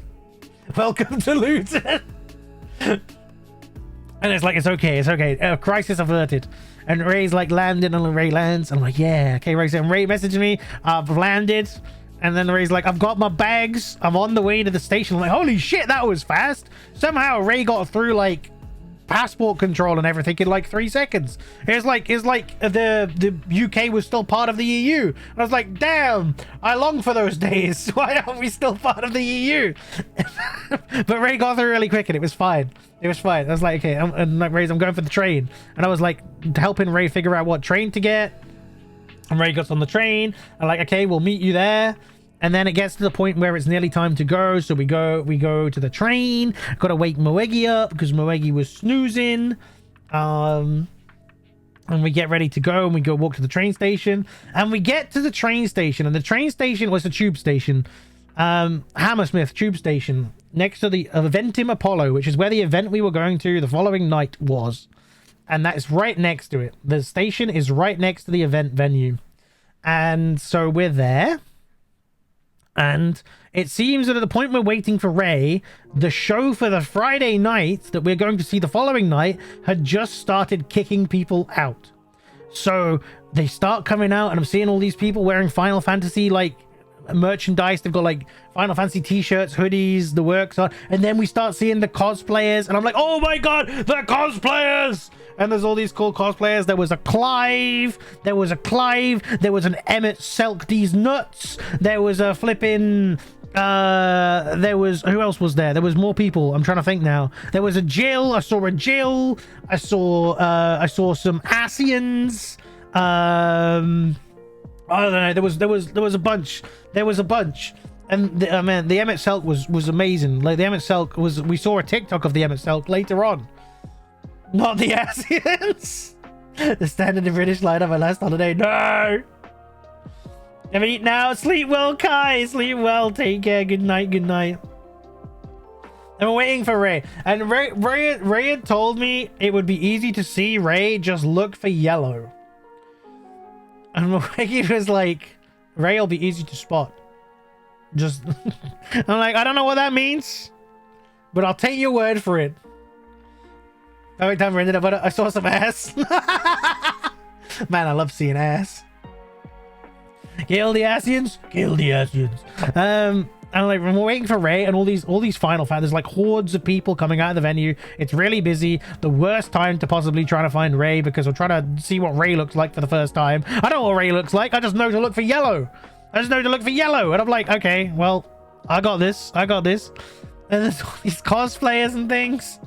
The Kryl cosplayers, yeah. And I'm like, what if there's a fucking Kryl cosplay? And it's like, I know Ray is two things, tall, and I was expecting yellow, so I'm like looking for yellow. And then like in the direction all the cosplayers are heading, because all the cosplayers and all the fans of the event are heading towards the exit, right? They're heading not to the exit, they're heading towards like the tube. They're going to the escalators to go down to the tube. And like coming in the opposite direction, I start seeing people, and suddenly I see this tall man. This man is just wearing yellow, like yellow hoodie, yellow hat, and I'm like, that's gotta be Ray. Who else could that be? Suddenly yellow. Suddenly yellow, Kira. That's how it happened. Yellow. And I'm like, that's got to be Ray, right? Who else? He told me to look for yellow. That's yellow. Who else could it be? It's got to be. It's gotta be Ray. Yellow hat, yellow hoodie, Ray. And I'm saying to Weggy, that's gotta be Ray, right? That's Ray. Is that Ray? Is that Ray, Weggy? Weggy, is that Ray? Ray? Is that Weggy? Ray? And Weggy's like looking. And I'm like, Weggy, there, look, Ray. Is that Ray? And Weggy's like, oh yeah, that's Ray. And then like Ray's like looking around because Ray's like stopped away from us, like looking around. Oh, Raiders, welcome in. Hey, Psycho Fiasco, how you doing? Welcome in. Welcome. What were you streaming today? Welcome in. Thank you so much for the raid. Quackback raid. Hi, Raiders. Welcome on in. How was your stream? I hope you had a great time. Hello. How was Minecraft? I hope you had a wonderful stream. Welcome on in. Welcome. How was your stream? I hope it was a great one. Welcome. I hope you had a great time. Yeah, it's good. I'm just narrating my life story right now. I'm narrating my life story. Welcome on in. Thank you so much for the raid. I really appreciate it. Please make sure to do that good after stream, aftercare stuff. Make sure to get yourself a drink, a snack, go to the bathroom if you need to, get lots of rest if you need it. And if you need to raid and run, please feel free to do so because you may have things to do, etc. And for those of you that are new here, welcome on in. My name is Moraxi Astraria. I am the Star Demon VTuber here on Twitch. I'm a variety streamer that loves JRPGs, RPGs in general, action games, all sorts of games in general, to be perfectly honest. But some favorites include Final Fantasy XIV, Xenoblade Chronicles, Cyberpunk. I'm currently playing through Nier a lot at the minute, Nier Replicant. Welcome on in. Welcome. Hey, Gabriel, how you doing? Welcome in. Welcome. Yeah, welcome in. Chill Minecraft session. I hope it was wonderful. What were you up to in Minecraft? Welcome. Enjoy the lurk, Luke. Enjoy the lurk. Welcome on in. Welcome. I hope Minecraft was good. It's good to have you here. Near depression from yesterday still lingers. Yeah, it's bad. Near is so good, but it's very depressing. It's such a great game though. Very thought-provoking and stuff. But yes, back to the story. Welcome in, Raiders. Thank you again so much. I really appreciate it. Thank you. There's a modded survival server with my cousins. Oh, that sounds great.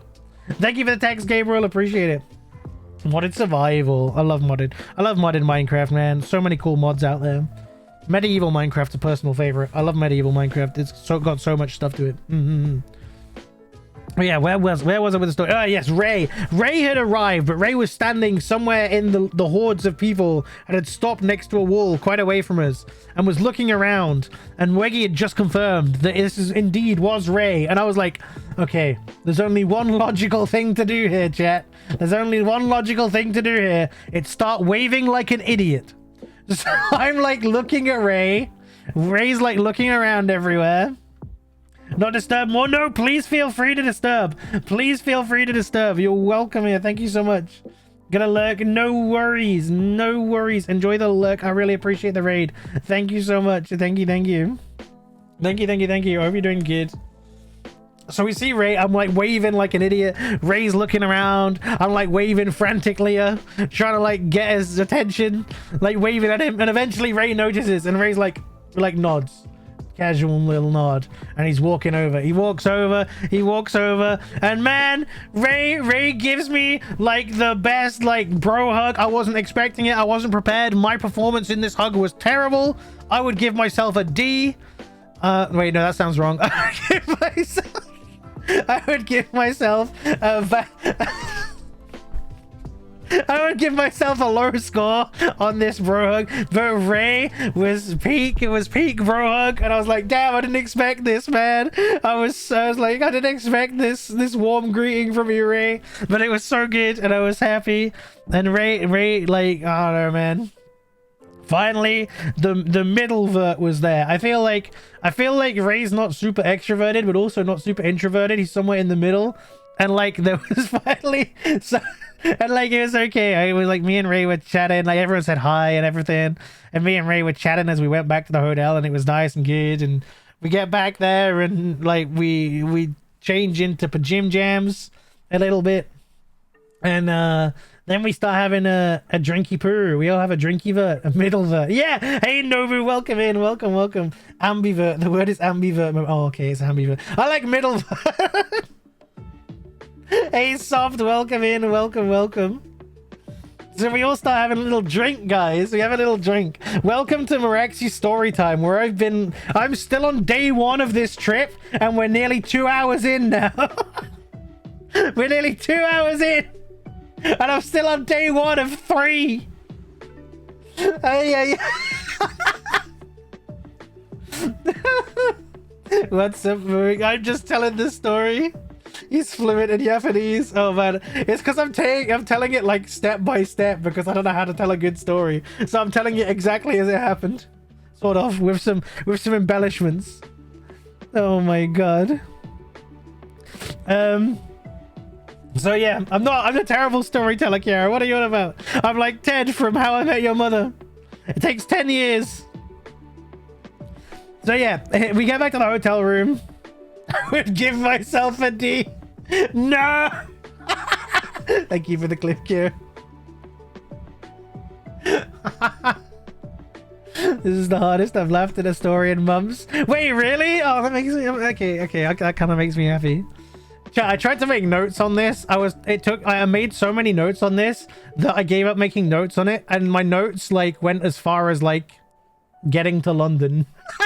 This is all off script now. Anyway, so we got back to the hotel, and we got some drinks. We were all like kind of knackered. We were all like, I don't know, we were all sort of talking a little bit and about stuff, having some chats, and it was kind of nice. And we're kind of trying to come up with some plans for the next day, and we're all chilling and a bit tired, and we kind of decided on bed in the end. We decided on bed, and then we go to bed. We go to bed, chat. So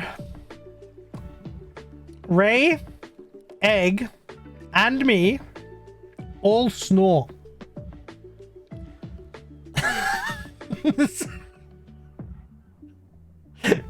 Ray had warned us that he snored. I haven't told Ray this yet. I'm gonna embarrass Ray. I'm sorry, Ray.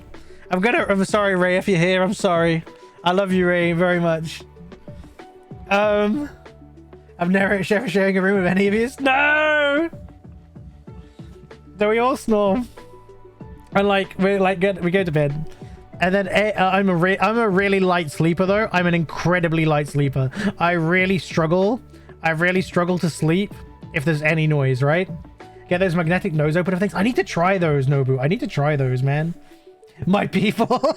Rag understands.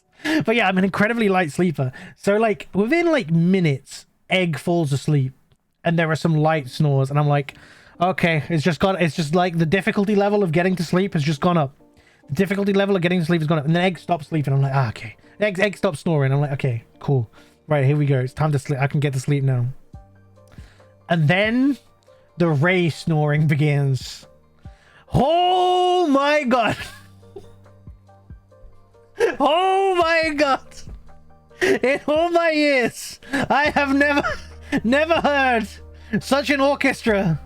I thought maybe we were at the show already. Man.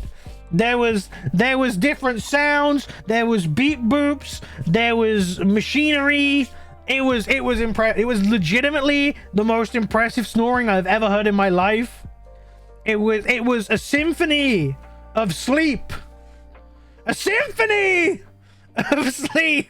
I should have recorded it. And like at one point it was so vibracious that it had like started to shake the room. The very room in which we dwelled was now shaking. I feel like it's because it was shaking the wall that the bed that Ray was in was connected to. And it was like vibrating the wall that Ray's head was next to, and then like as a result like shaking the entire room. I was like, damn, if I thought Egg was hard mode, this is like Moraxi must die mode. This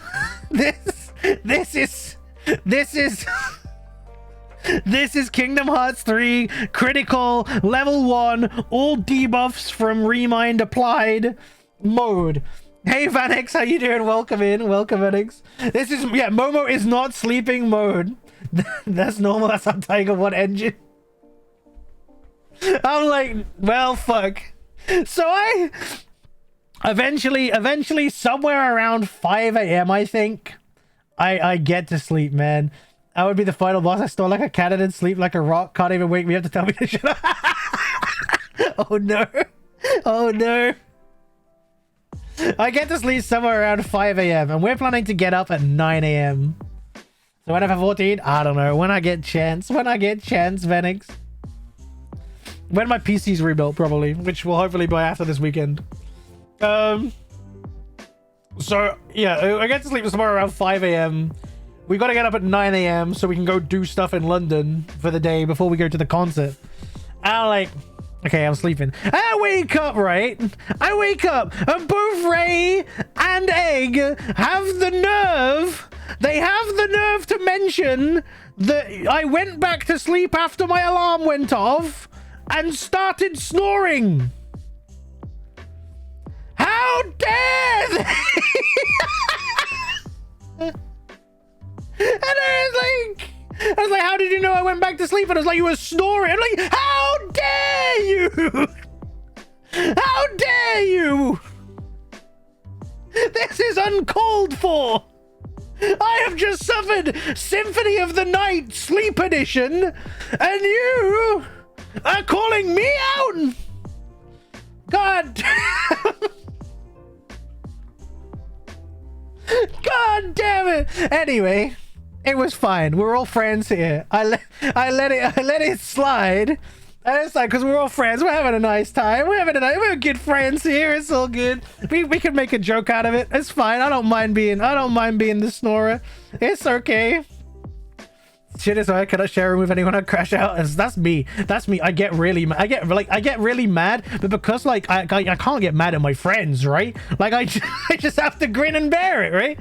And it's fine. It's the morning. You know, I have a little Pepsi Max to wake up, a little Pepsi Max cherry to wake up. You know, a little bit of the hair of the old Pepsi Max cherry.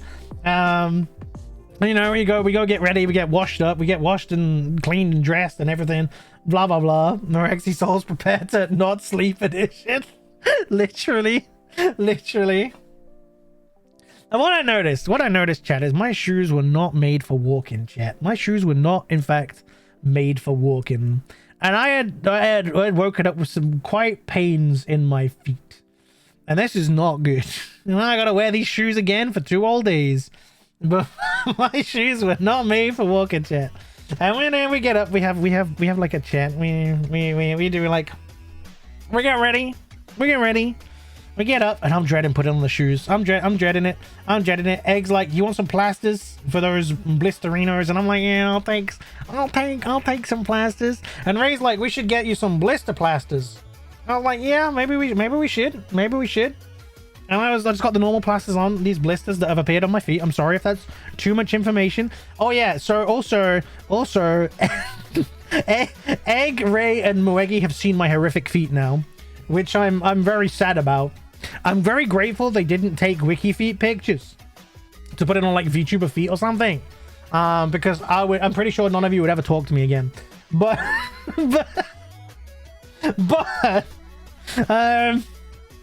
So like we said, why would they do that? I don't know. Memes. I don't think anything else interesting happened in the morning. And we set off. We get going. We go to the tube. We're like, let's go to the tube. And we get on the tube. And we're on the tube. And we're riding along. And we're all pretty quiet. Again, there's like that kind of awkwardness because no one really knows what to say. And then we get to Tottenham Court Road again. No, I lie. We didn't go to Tottenham Court Road, chat. We went to Piccadilly Circus, chat. We get off of Piccadilly Circus because where are we going again, chat? Where are we going? Like the absolute weebs we are, the absolute monumental weebs we are. Where are we going, chat? We're going to Chinatown again. We're going to Chinatown because where else would a bunch of weebs go that have just woken up at 9 o'clock in the morning at about 10:30, 11 to get breakfast? Chinatown, the tube. Piccadilly, exactly. Piccadilly. Why are you picking dillies? Because they delicious. So we get on the When we get there, we go to Piccadilly Circus, which is next to Leicester Square as well. It's near Leicester Square. Maybe you guys have heard of Leicester Square. I don't know. If you've not heard of Leicester Square, I don't know. It's a relatively famous place in London, so it's probably the most... I mean, you've probably heard of Piccadilly Circus. Piccadilly Circus is pretty famous as well. Piccadilly Circus, if you don't know, is basically London's answer to the Shibuya crossing in Tokyo. Or Shibuya, I guess, but, you know. It's like the answer to Shibuya crossing. It's just really shit in comparison. But it's like this. It's like London's answer to it, essentially. And we go there. And we get off, and we're like, and Moraxi notices the Waterstones. The Waterstones will come back for day 3. Please remember Waterstones, chat. We'll get there. So Moraxi notices the Waterstones, and we're like, yeah, okay, we'll go. The Waterstones is cool. There's a big Waterstones. That's cool. That's fancy. That's nice. And we're going, and like, there's all the fancy shops, and you can see down Regent Street. Regent Street is one of the posh streets in London, chat. And we're there, and we're going, and you know. Things are happening. There's people everywhere. Nightmare. I mean, who gave people the ability to go places? Ridiculous. Anyway, we go, and there's a giant Boots. If you don't know what Boots is, it's a giant pharmacy chain in the UK, essentially. That is what Boots is. Hey, Popo. How you doing? Welcome in. How you doing? Welcome in. How you doing today? Welcome into my mad storytelling. Welcome. I hope you're doing good today. So we go to the Boots because both Egg and I have developed a cough, and we think it's due to allergies. Oh, Raiders, hello! Welcome in, Raiders. Hello. Welcome, Raiders. Welcome. How you doing? Memified raid. I love your memes. Okay, this whole stream is a meme. I think we're good. Hey, Ghost Hammer Man, thank you so much for the raid. I really appreciate it. Thank you. What were you up to? How was Woowa? I hope Woowa was treating you well. I hope it was good. I hope you had a wonderful stream. Please make sure to do that good after stream, aftercare stuff. Get yourself a drink, get yourself a snack. Go to the bathroom if you need to. Get lots of rest if you need it. And if you do need to raid and run, please feel free to do so. Welcome on in. Also, apologies for the ads. The ads happen once an hour. I have to run them to get rid of other ads. They only run once an hour. I do apologize, but welcome in. Welcome. Thank you so much for the raid, Ghost Hammer Man. I really appreciate it. Welcome on in. Please look after yourself and do that good after stream, aftercare stuff. Go get a drink, go get a snack, go to the bathroom if you need to. Get lots of rest if you need it. And if you do need to raid and run, obviously please feel free, because you may be tired and you may have stuff to do and things and bits and bobs and all that good stuff.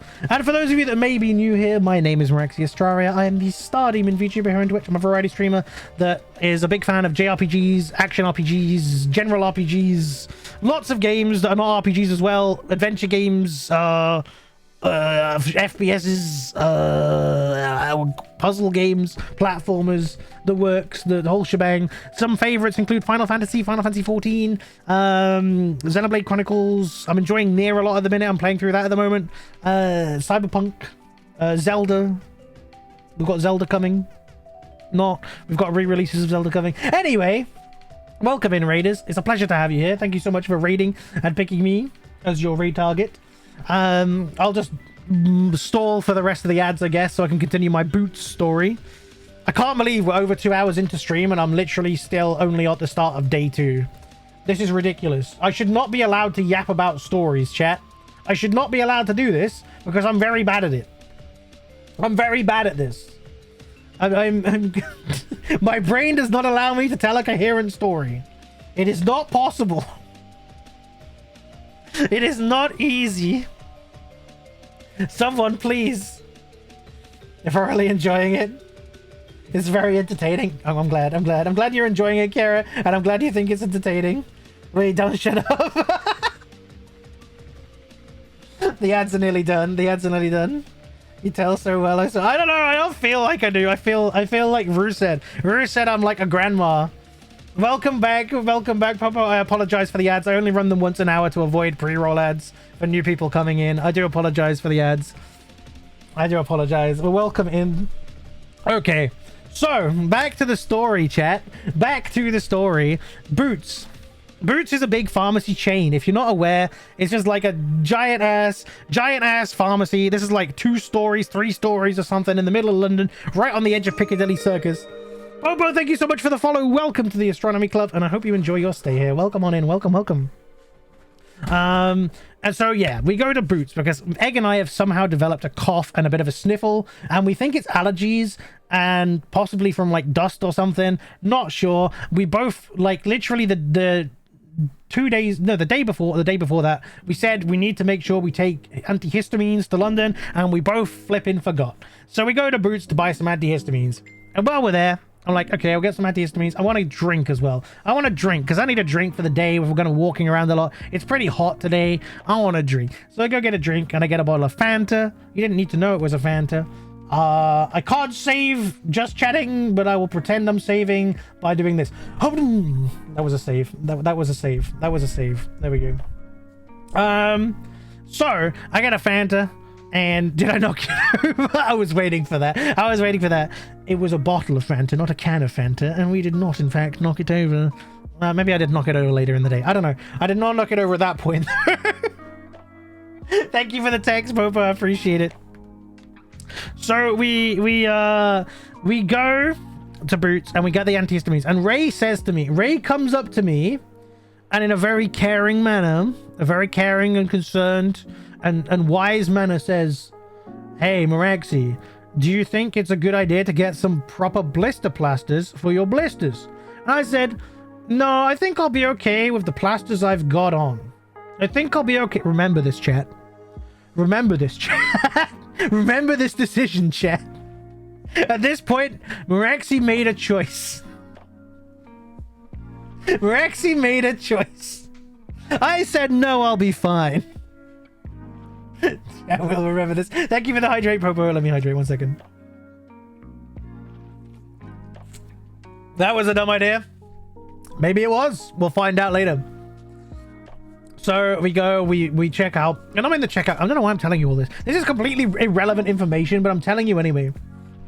So we're in the checkout, and like in the checkout queue, and like there's this bowl full of like antiviral, antibacterial hand gel, like the alcohol stuff, and it's got like minions on it.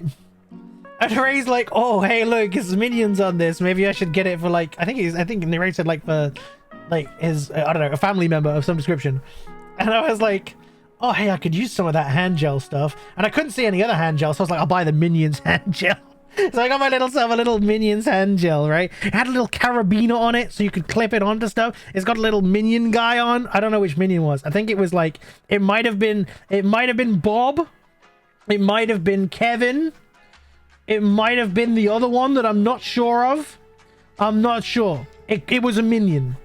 I don't know the minions because I'm neither young enough to know the minions, nor am I boomer enough to understand the minions from the minions memes on Facebook. I'm in this weird minion limbo where I don't fully understand minions.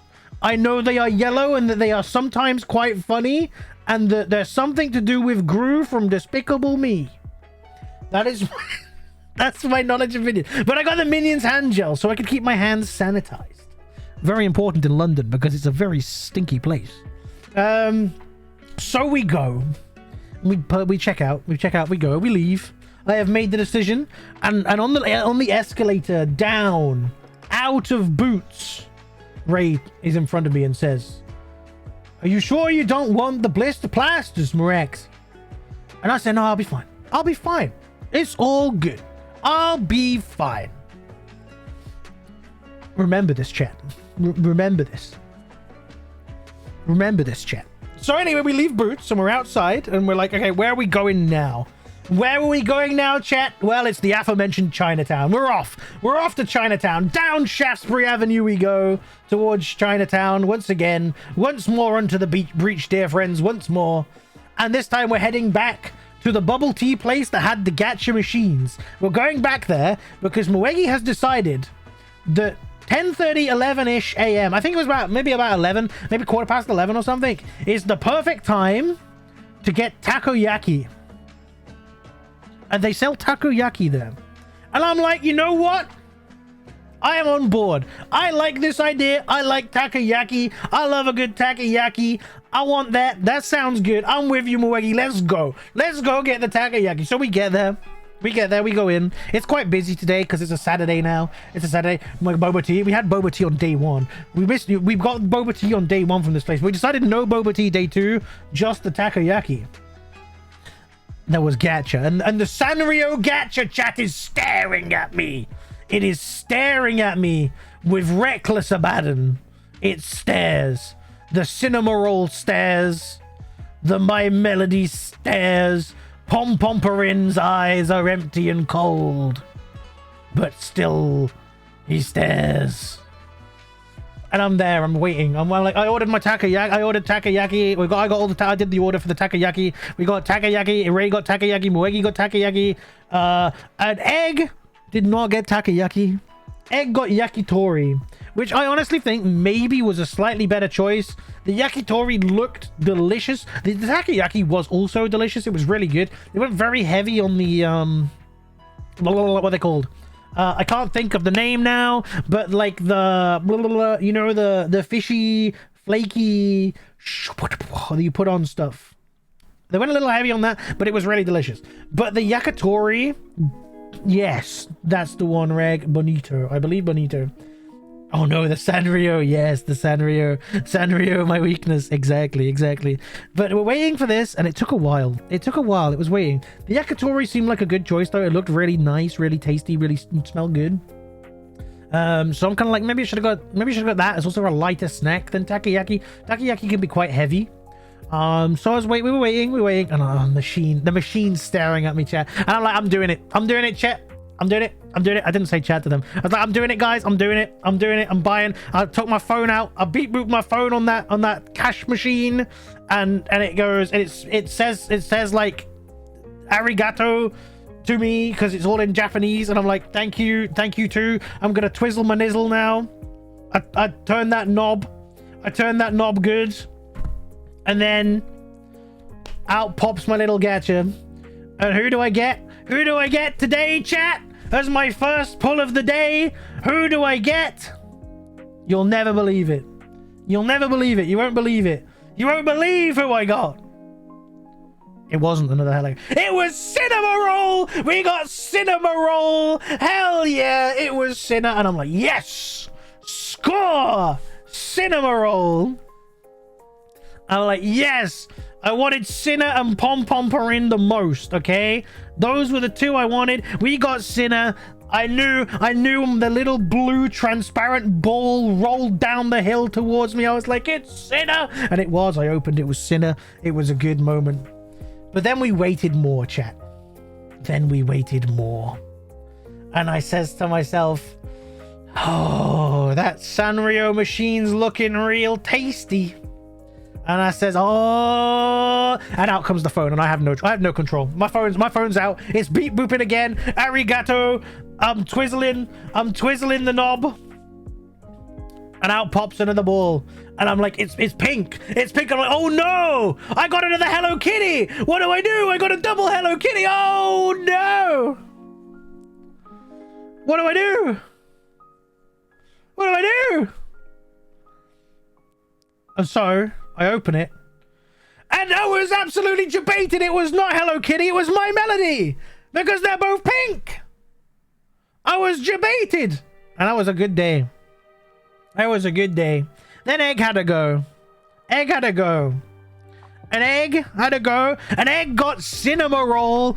Absolute win for Egg there. And I was like, nah, if I go again, they're not evenly spaced. If I go again, I'm not getting. That's it. Game over. And then the takoyaki arrives, and I'm like, takoyaki. So we get the takoyaki. It came. I was confused as hell because it came in a boba cup. And the lady calls my number for our order, and she's there with like the 4 things, and she's like, this order, and I'm like, yep. I'm like waiting for it, and I'm like, I couldn't tell because like the takoyaki were kind of like a darker like with all the sauce on and stuff. It kind of looked like a boba tea, in there, because like all I can see is like the sauce on like the side of the bubble tea cup, and I'm like, oh, it's like a specialty boba drink or something. And like, where's? And she's like, it's here. I'm like, oh, it's in the boba tea cups. I would have went, huh? And then like I felt so stupid, and I was apologizing to this lady, and I'm so sorry. Thank you so much. Thank you. And we got the takoyaki and the yakitori, and we leave. My dumbass apparently thought I was watching a YouTube video and clicked the wrong thing. Eh? Huh? I'm confused. Tell me more.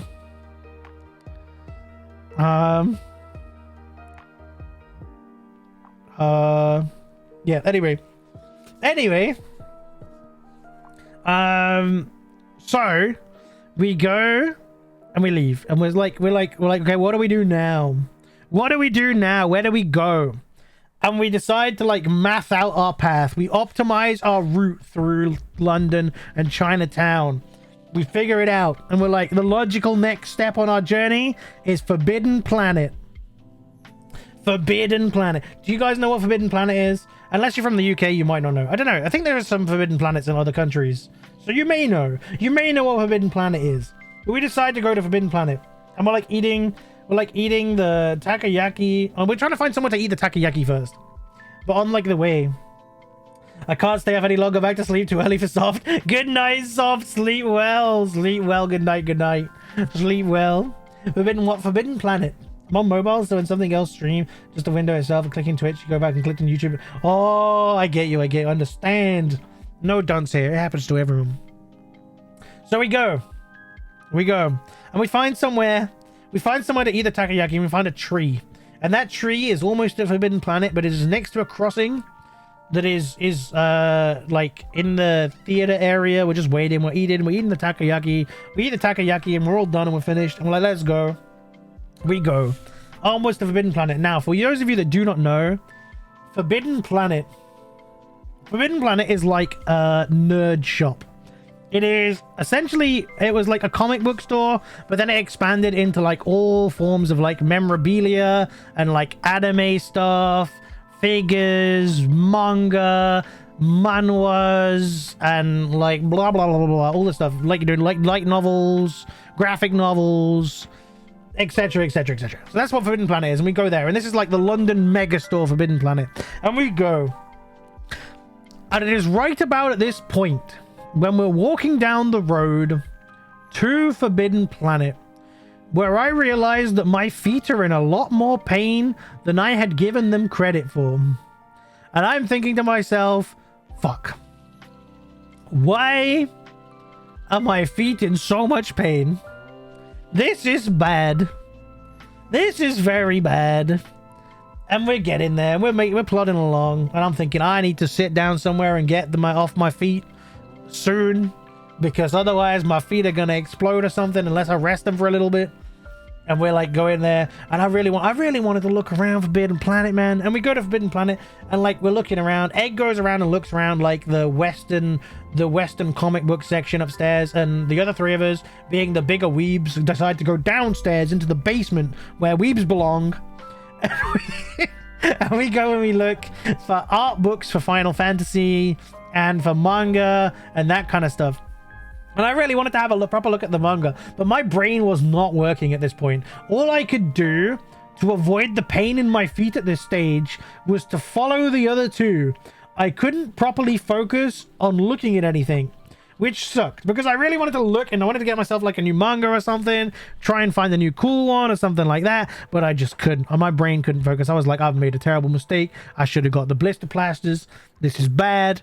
I'm in pain now. These shoes were a mistake. I should have got better shoes. Man, it was not good. So I'm following them around. We didn't have much luck, unfortunately. We couldn't find any art books from Weggy.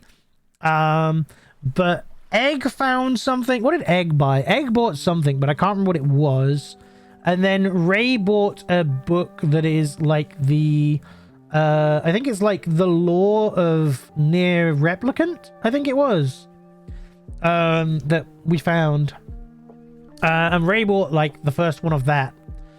Or it's like a side story or an extra story or the story of the game. I can't remember what it was. It was some kind of near lore story something. And Ray bought that, and we're like still kind of ambling slowly around, slowly. And I'm like, I'm in pain, my feet are gonna fall off and explode. And I'm like walking around, I'm like trying to be brave. But I'm like, this is hurting. I'm owing. I'm owing. And then we go upstairs and we leave and we're standing outside. And we're like, where do we go now? What do we want to do now? And we have that indecision moment again where none of us really knew what to do and what to decide. I think before that, the plan was, when we had mapped out our route, the plan was we were going to go to Forbidden Planet, and then we were going to get yakiniku.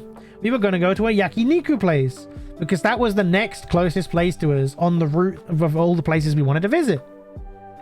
And so we're like, oh, you know, do we want to get lunch at yakiniku?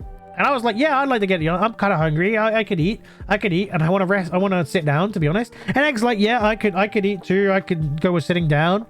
And then Reggie like, I'm on the fence. And Ray's like, I'm not necessarily hungry yet. I'm like, oh no. Oh no. And then we kind of like, in the end, we decided on yakiniku anyway. It's fine. We went for yakiniku.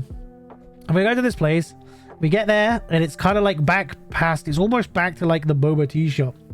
And we go to yakiniku. I've never been to a yakiniku place before, chat. I've never been to one of those barbecue your own meats places. I've never been to one. It's my first time. I was new. I don't know what to expect. I'm an uncultured swine, chat. So we go in. And they're like, you got 50 minutes. 50 minutes and I'm gonna cook this myself? Are you mad, sir? Are you bonkers? 50 minutes and I've got to grill it myself? Bloody insane. Anyway, and that includes the time you've got to like look at what food you want. You've got to order on their weird phone system, which was really weird because so we were in like the basement because it was like extended seating in the basement because like it's a London shop. They're quite small on the surface and a lot of them have like underground sections with extra seating.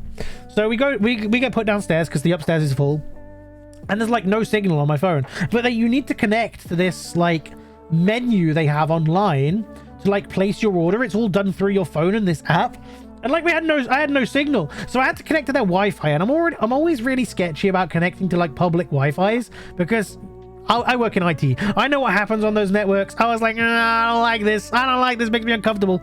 But I did it anyway. And connected to that menu. Then I had to try and figure out what I wanted. And by this point, I swear like nearly 20 minutes have passed at this stage. Like it's been like longer than I would like. And then I ordered like what did I get? I got like, I don't know, some kind of beef cut or something, some kind of steaky cut thing, and some other bits and some rice. And anyway, it was cool, and it came, and then I had to start grilling. And like Egg and I were like sharing one of the grills, and Moegi and Ray were sharing one of the grills, and like we were like, you know, grilling away. And Moegi and Ray went ham. They ordered so much, and I felt very silly for not ordering as much. Like they ordered like loads, and I'm like, should I have ordered more? I don't know, man. And Ray's like, I ordered this fancy one for us all to share. And I'm like, okay, thank you, Ray, I appreciate it. But I felt bad just taking it, you know. Even though he said it was to share, like I felt bad just taking it. But I'm like grilling the meat, and Egg's like putting the meat on, and I'm like helping Egg like flip over Egg, like doing the meat for Egg, flipping it.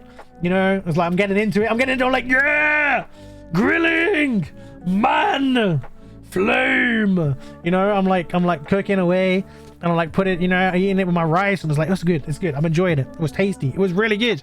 But I felt so rushed because it's like 50 minutes. It's like 50 minutes. Let him cook. It's like, who let him cook? Honestly. And then like, you know, it's like 50 minutes. It's not long. It's really not long at all. And we're like, you know, we're grilling away, and we're eating, and then Ray's like, would you like a piece of this? And I was like, yeah, okay, I'll have a piece of this. It was so good, man. It was so delicious. I don't know what that cut was, but it was delicious. It was very tasty. Nom nom nom nom nom. But yeah, like you know, we went there, And then I was like, we got to the point where we were like having to almost leave. I was like, I'm gonna go to the bathroom. At which point I went to the bathroom to like take my shoes off and try and assess the damage. So I was like looking, I was like trying to figure out like what was going on. I couldn't figure it out because I had like plasters on the blisters and stuff anyway. So I couldn't really figure out what I could do to make it better. I was like, well, I'm screwed. So I went back and like we leave, we go. When you come here, I'll take you to yakiniku places. No time limit. Hell yeah, that's what I need. I need no time limit. I need to grill all the meats, my beloved. I need to grill them all. It was really tasty. It was a good experience. I just wish there wasn't a time limit, or I wish the time limit was a bit longer. 50 minutes is really not a lot of time when you have to decide like what you're eating in that time. Like if it was from the point at which you ordered, I would get it. But it's like from the point at which you sat down at the table, and like 50 minutes is nothing. 50 minutes is nothing when you like doing that. So I was like, okay. So I felt a little rushed, but other than that, it was really good. It was a good experience. Would do again. And yeah, so we leave and we're off and we're like, oh man, 50 minutes is nothing. Right? It's like no time to yap. It was just, yeah, it's just, I don't know. It's because it's central London. Central London, like everything's like they maximize foot traffic, you know? And we leave. And the plan is we're going to go to Chinatown and look around Chinatown. And we're going to try and find this Chinese bakery that's really good. I think it's just called the China Bakery or something. And there's more than one of them in Chinatown. It's the same company, but there's more than one of them. And there's a specific one we wanted to go to because we knew they did taiyaki, and it's the same one that like Moegi and I had been to in the past. And we were looking for it and we found the wrong one first. I'm like, damn, we found the wrong one. And all this time my feet are dying. My feet are dying, chat. I am in so much pain. Wandering around and around, and I'm like hurting, and I'm like, oh god. And I like Ray, I'm hurting. I'm like, it's okay, we'll go slow, it's fine, it's good. And we're like, Egg's like checking on me, it's all good. We're going around, we find the bakery, we have a moment of respite in the bakery, man. We get there and we go in, and there's like they got taiyaki, man. They got taiyaki. That's what we were after. Taiyaki. Fresh made in front of you. Taiyaki. And it's so good. It's so good. It's so tasty. And we go and we have it. And what did Ray get? So Ray got like a hollow taiyaki that's kind of like done like an ice cream cone, and then had like matcha ice cream, and I think it was matcha ice cream. And then Ray had that. Moegi got a giant piece of very fluffy cake. And I think Ray also got a melon pan, and I got a melon pan and a taiyaki with red bean filling. Man, it was so good. It was so delicious. And through the pain, this delicious, tasty, sweet, sensational taiyaki melting in my mouth. So good. So tasty.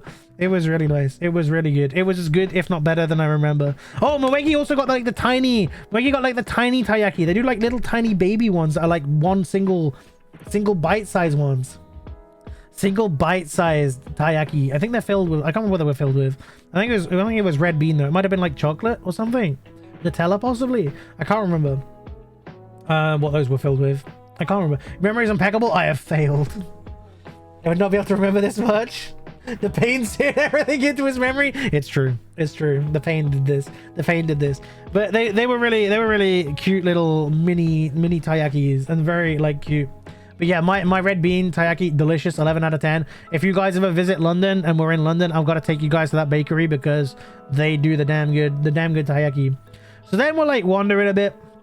We're wandering around, and I'm like, I say to the guys, I'm sorry, I need to like try and put an extra plaster on my feet or something. It's getting worse because like other bits of it are like now starting to like clearly rub against my shoes that are not made for walking. They're not made for walking, apparently. These shoes, they're definitely not made for walking. They're very bad shoes. I would not recommend walking in them for long periods of time. And like, so we sit down and found this bench on the edge of Leicester Square.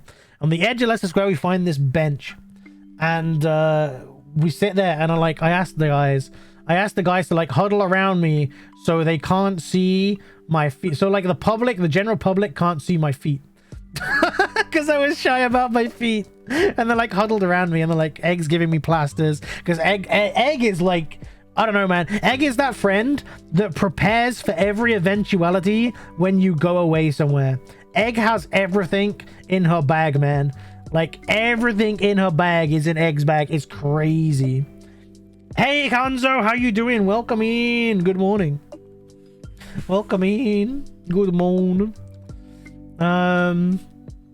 So Egg's got more plasters, and I put more plasters on, and it doesn't really help. Honestly, it doesn't really help. I like pretend it's fine. I pretend I'm doing okay, and I turn side.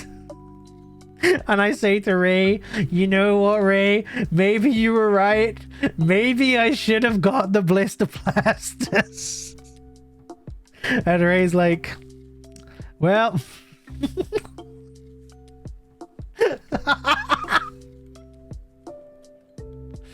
And then, so then, like, the rest of the day, I'm just telling Ray I should have got the blister plasters.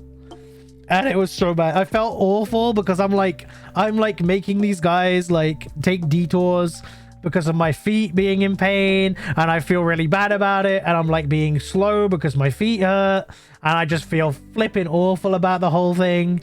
I mean, I learned a lot. I learned that I need better shoes that are good for walking. I learned this.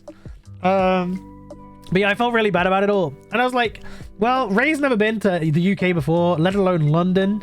So we're literally at this point, this bench is literally on the edge of Leicester Square. We're like right, like the road we're on, like the throughway we're on with the bench in is literally up to Leicester Square. So I say to like, let's go see Leicester Square just so Ray can say he's seen it. So we just kind of wander up to Leicester Square, and like they're getting ready for the Minecraft premiere. They were getting ready for the Minecraft premiere. Hanzo can't hear shit. My headphone died and my speaker is broken. No! I mean, someone say no from Moraxi to Hanzo, I guess. They're like buy the shoes, the rag approved shoes. I should buy the rag approved shoes. I should. And they're like getting ready for the Minecraft premiere, man. And there's like all these like blocky stage thing that they're setting up with like creepers on it, and like, but they look like you know, like they do in the movie, like really weird. And they're like setting it up. They're setting up this like weird stage that's obviously for like the stars of the show to stand on or something, so they can like get their pictures taken with the Minecraft fake set thing outside the premiere. And it's really weird. It looks really weird. Well, I don't know why we didn't take pictures. I don't think anyone took Egg might have taken pictures. But we were there.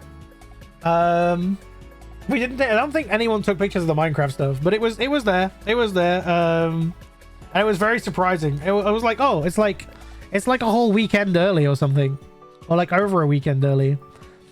No, it was a weekend early. Was it last weekend I went to London? Yeah, it was last weekend I went to London. Man, this is the moment you had to capture your eyes, living in the moment. Exactly. So I remember all this because I capture it with my eyes, living in the moment, you know. So we go past the Minecraft stuff, and there's like a Mary Poppins statue in Leicester Square, and Egg goes and take a picture of this. Oh yeah, Egg had a Polaroid camera. Egg had this fancy ass Polaroid camera thing. It wasn't actually Polaroid, it was the Fujifilm one, but it was really cool because I've never tried one before, and Egg let me take a picture with it, and it was cool. Egg took a picture of the Mary Poppins with a Polaroid camera, and we were standing around and we were joking about the M&M store. Because the M&M store in London, right, in Leicester Square, the M&M store is a front for a crime cartel. It's a money laundering front. Well-known fact. Well, it's not that well known because everyone goes to it and tourists go to it. But but yeah. Anyway, you know the ship is good when you immediately forget when it happened. That's true. It was last weekend. I was like, time is an illusion at this point. M&M store, M&M's, the chocolate. Do you have M&M's there? Do you have M&Ms? I don't know if you have M&Ms. Like M and like ampersand M. Yeah. M&M's store. There's a whole store devoted to M&M's, and they have M&M flavors you'd never imagine. But it's a front for a crime cartel or something. It's a money laundering shop, basically. I'm not gonna wake up in the morning, chat. This is it. I'm done now. I'm done for. That's it. How do we start taking the laundering? Bad cat. So anyway, we wander off there and we go to the Japan Center. And for those of you that don't know what the Japan Center is, it is a store and like food court specifically for Japanese imported foods and goods and like kitchenware and other Japanese things. It's a really cool place to get like Japanese imported foods and stuff you can't get in other places. It's really cool. It's a really cool store.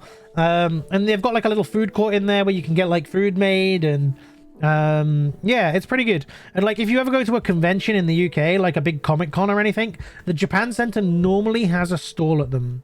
They normally have a Japan Center stall at like the UK conventions where you can buy a lot of the foods or merchandise and stuff that they sell in the store in a more condensed format at conventions. So if you're not in London, you can still get it at those conventions. Yeah, they have their flagship store in London. It's pretty good. We have a wander around there. I can't think of anything but the excruciating pain in my feet. So unfortunately, I am unable to physically look at stuff properly. Egg is keeping me company because Egg doesn't really want anything. But Egg was just having a little gander at this and that. But we couldn't find anything specific that Egg wanted. I couldn't think properly to decide what I wanted. So we just let Moegi and Ray wander around and find their whatever they wanted and stuff. My brain is just pain. All I can think of is pain right now. And again, I feel awful at this point. I'm feeling so bad that I am like hopefully not screwing up the trip entirely, but like I'm just in agony, chat. I'm really hurting. Like way more than I let on to anyone there. I was in so much pain. And yeah, it was bad. So we're just like looking around like very casually while Ray and Moegi are having a proper explore. And they get some stuff, they get their bits and bobs, and we leave and we decide now is the time to go home. So we go back to the hotel so we can get back to the hotel in time to rest a little bit before we go to the show in the evening because it's show day. And off we go. Off we go back and we get back to the hotel. Well, no, actually we don't go. There's a bit more before that. We get back to the tube station near the hotel, right next to where the show is. And we're like, let's check out where the show is and just make sure we know where we're going. And then Egg makes the suggestion, or it was Egg. I think Egg and Ray made the suggestion. Or was it Moegi? I don't even know who made the suggestion. Someone suggested we find a pharmacy here and get some blister plasters finally. And we're like, oh, there is a pharmacy, but it's actually a bit of a walk. And I'm like, oh no. But chat, there is a little Tesco. We head towards the pharmacy. We find the event venue for later. We don't make it because it's too far. But there's a little Tesco, chat. There's a little Tesco. Little Tesco. Not big Tesco. Little Tesco. Tesco Express, as they're referred to. And Egg's like, you wait here. I will go, little Tesco. I will find plasters for feet. And I'm like, okay, thank you, Egg. Egg goes in on a mission, like Mission Egg. Egg was IRL modding for me, man. Egg was IRL modding. It was like a commendable experience. Like 11 out of 10, peak. IRL modding. And and Egg goes to get these plasters. Even in real life, she's modding. Egg, for real, Elephant, for real. And she goes and she gets the plasters. And I'm like, thank you, Egg. Thank you so much. Egg found the plasters. She was like, I'm really sorry they only had this size of blister plasters. I was like, Egg, this is one more blister plasters than I had 5 minutes ago. This is amazing. It doesn't matter what size it is. This will help. Thank you, Egg. Egg bought also normal plasters. Egg bought more normal plasters and blister plasters. Legend. Absolute legend. Egg coming in clutch with the Tesco visit. So we're like, let's get an Uber back, because I was in agony. I didn't want to walk the 10 minutes back to the hotel in the pain I was in. And I was like, can we get an Uber? Everyone was like, yeah, we can get an Uber. Egg tried to get an Uber. The bloody Ubers wouldn't come. So I was like, screw it, it's fine, we'll walk.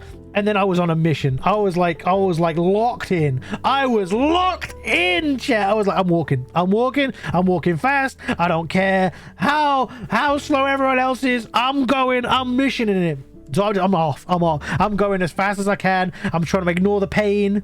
That I'm feeling, the agony in my feet. And the others are walking with me. We're all going. We're all zooming. We get there pretty quick. And I'm like, thank God. We get into that room. Mwegi opens the door. And she's like, yeah. And like opens the door, puts the lights on. I'm like, thank you, Mwegi. And I just like march into the room. My shoes off in the entry. And then like, zoom, I'm off. I sit on the bed. And I'm like, relief from my feet prisons. Relief. And that was, you know, we got back to the hotel, and we're there and we rest. And like, okay, I need to get these plasters off. Oh boy, chat. Oh boy. There were some blisters, let me tell you. There was some blisters. I had like a blister here, a blister there. My little toe was blistered. My big toe with was really hurting. Because like my shoes had been like pushing the top of my toe down, so it was like forcing my nail into my toe where like a nail wouldn't normally go. So that was painful. Like it's all of my feet hurt. It was just pain. I was like, right, I'm gonna put these blister plasters on. The blister plaster said on the packet, they said immediate relief from blisters. I was like, okay. So put the blister plasters on. I put them on. And it was pretty good. They were very comfy. They were like cushioned. It was like this weird gel stuff. In the plaster. Not like a normal like band-aid. Not a normal like band-aid plaster. It was like this weird gel material. And then like gel. And it was like, you put them on. And it's like, okay. They're not actually like immediately relieving the pain. But they are stopping the pain from getting worse when I move around on these feet. I was like, that's good. That's a good thing. We're winning now. I was like, I'm sorry, Ray. I should have listened to you when we were in boots. And Ray's like, it's okay. It's good. And Ray's a very, very calm guy. A very chill guy. Like very, very soothing. He's very friendly. Ray is a very friendly guy. And he was very chill about it. He was understanding. But yeah, I still felt awful about this whole thing. I felt very bad. We rested anyway, and then we start getting ready for the show. We start getting ready for the show in the evening. This is why we were here in London. This is why Ray spontaneously bought a ticket without telling us he was buying plane tickets. And we're getting ready. And it gets to the point, and Egg's like, you should try my shoes on that I'm not going to be wearing, the ones I've been walking around in. Because these shoes are Skechers, and they're meant to be really cushioned and really lightweight, and they've got lots of room in them. They won't pressure on your feet. I'm like, I don't know, man. I don't know, man. I don't know, man. I don't know. And Egg's like, yeah, you should try them. And I'm like, okay, I'll try them. Old people with knee problem favorites. I was like, they are okay, but like they're still hurting my feet because of how messed up my feet are right now. Okay, it's fine. I'll just wear my shoes. It's fine. And we get dressed up, chat. Oh, let me tell you. I had my Final Fantasy 16 t-shirt on, my Uniqlo Final Fantasy 16 t-shirt. With Clive there, Torgal's there. It's got a phrase from the game. And I'm like, yeah, I'm repping 16, man. But then it's not over. I also have my Final Fantasy 14 reversible Heidelin and Zodiac varsity jacket. It's reversible. On one side, it's Heidelin colors. On the other side, it's Zodiac colors, and it's got the murals. For those of you that have played through Shadowbringers, there are murals on the wall in a dungeon called oh my god, what's the dungeon called? It begins with an R. The Revel. Not the Revel. Is it the Revel?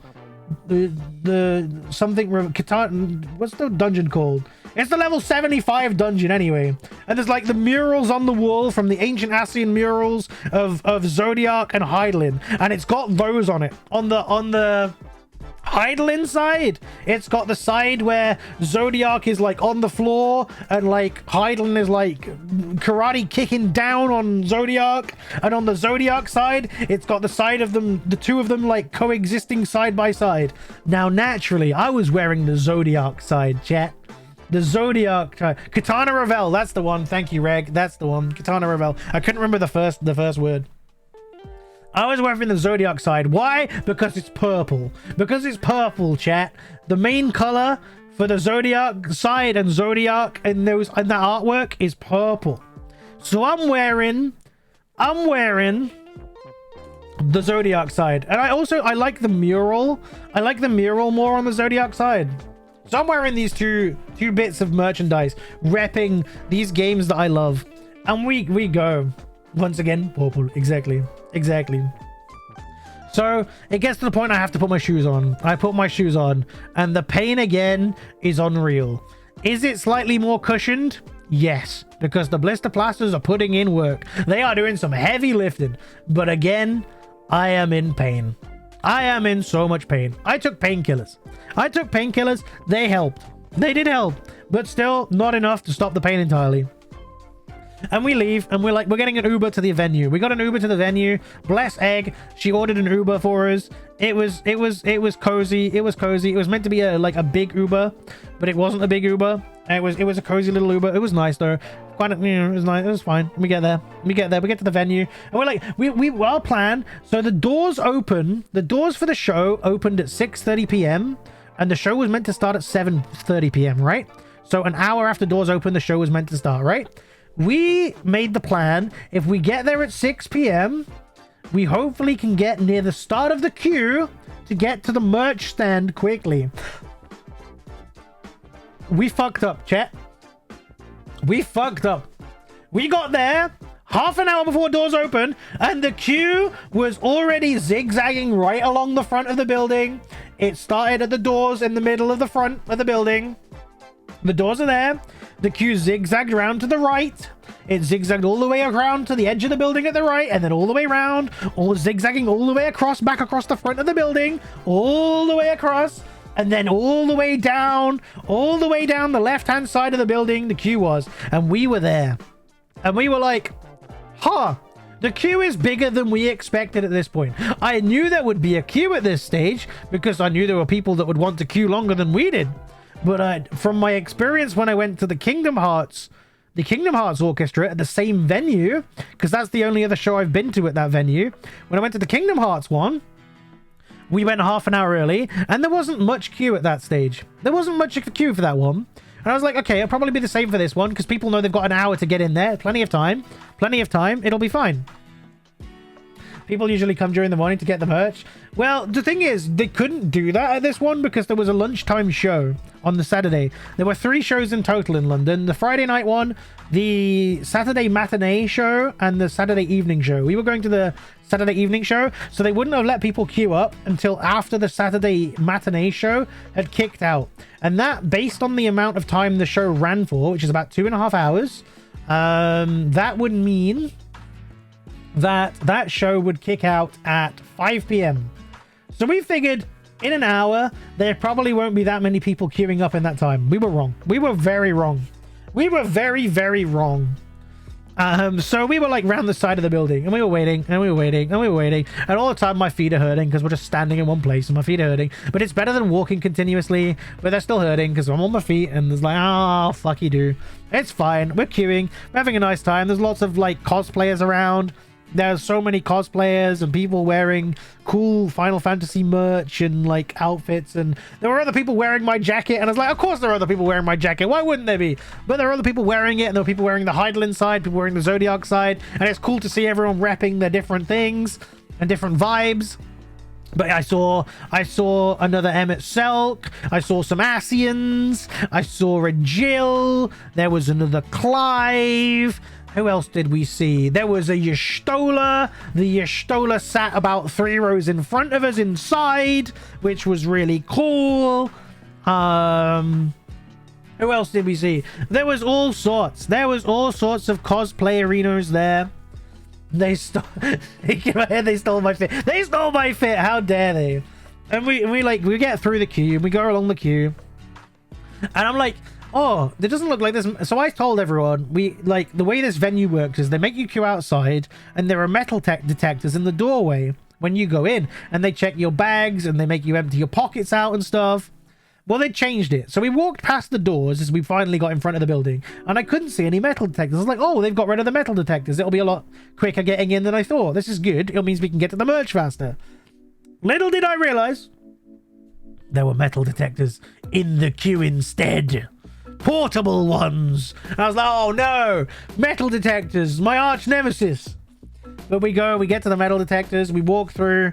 I'm fine, no problems. Ray, fine, no problems. Egg, fine, no problems. Moegi, beep boop. And so I was like, oh no, we've lost Moegi. What do we do? I panicked. I was like, where do I go? Where do I go? We're waiting for Moegi. And then the guy's like, you can wait over there for her. It's okay. And I was like, it's okay. I'll wait here. I was panicking. I was like, man down. In my mind, I'm like, man down, man down.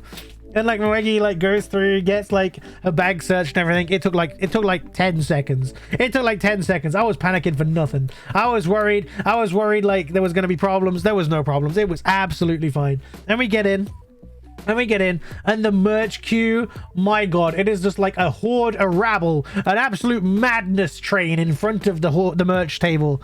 And we like Egg and I jump in. Ray and Moegi are behind us. And then Ray and Moegi take a chance. They're like, let us go to the side next to the stairs to the upstairs section of the theater of the merch table. And then we were racing to see who could get to the table first. Well, it was an utter rout. Moegi and Ray, they got there so much quicker than we did. They got there so fast. We were still waiting. Our side was really slow. Their side was really fast. Man, I was jealous. Because then they got to go get drinks. They got drinks. And it was like good. Yeah, it was fine. It was fine. We waited for the queue. And then I was like, oh, it's time. It's time to buy the merch. I was buying CDs. I bought 2 CDs. I bought a t-shirt. I bought a tour guide. A tour booklet guide thingy. I bought a tote bag.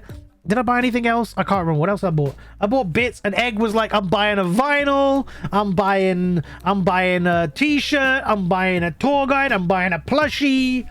My god, it was so cool. I straight up locked eyes with the clerk as she was like, I know what you want, easy from the side of the queue.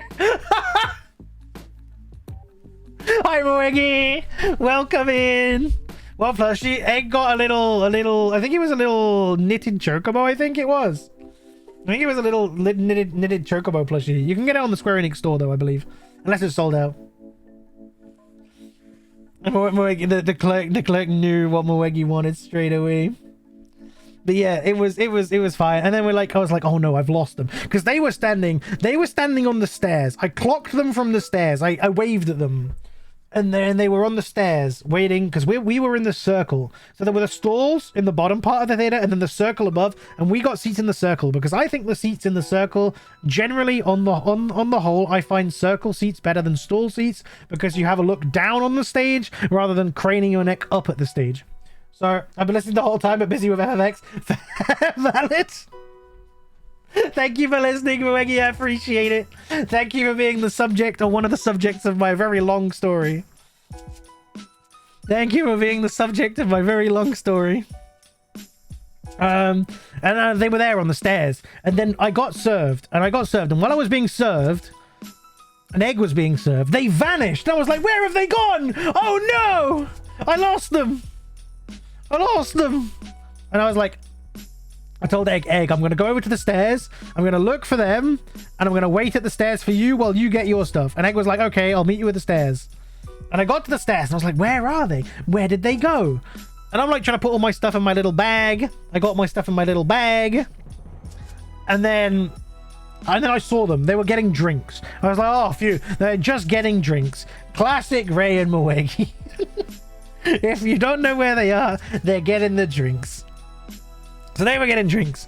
And so Egg came over to me and I was like, they're over there. They're getting drinks. So we went over to them. Ray was like, do you want a drink? And I was like, I'm okay, thank you. And Egg didn't have a drink either.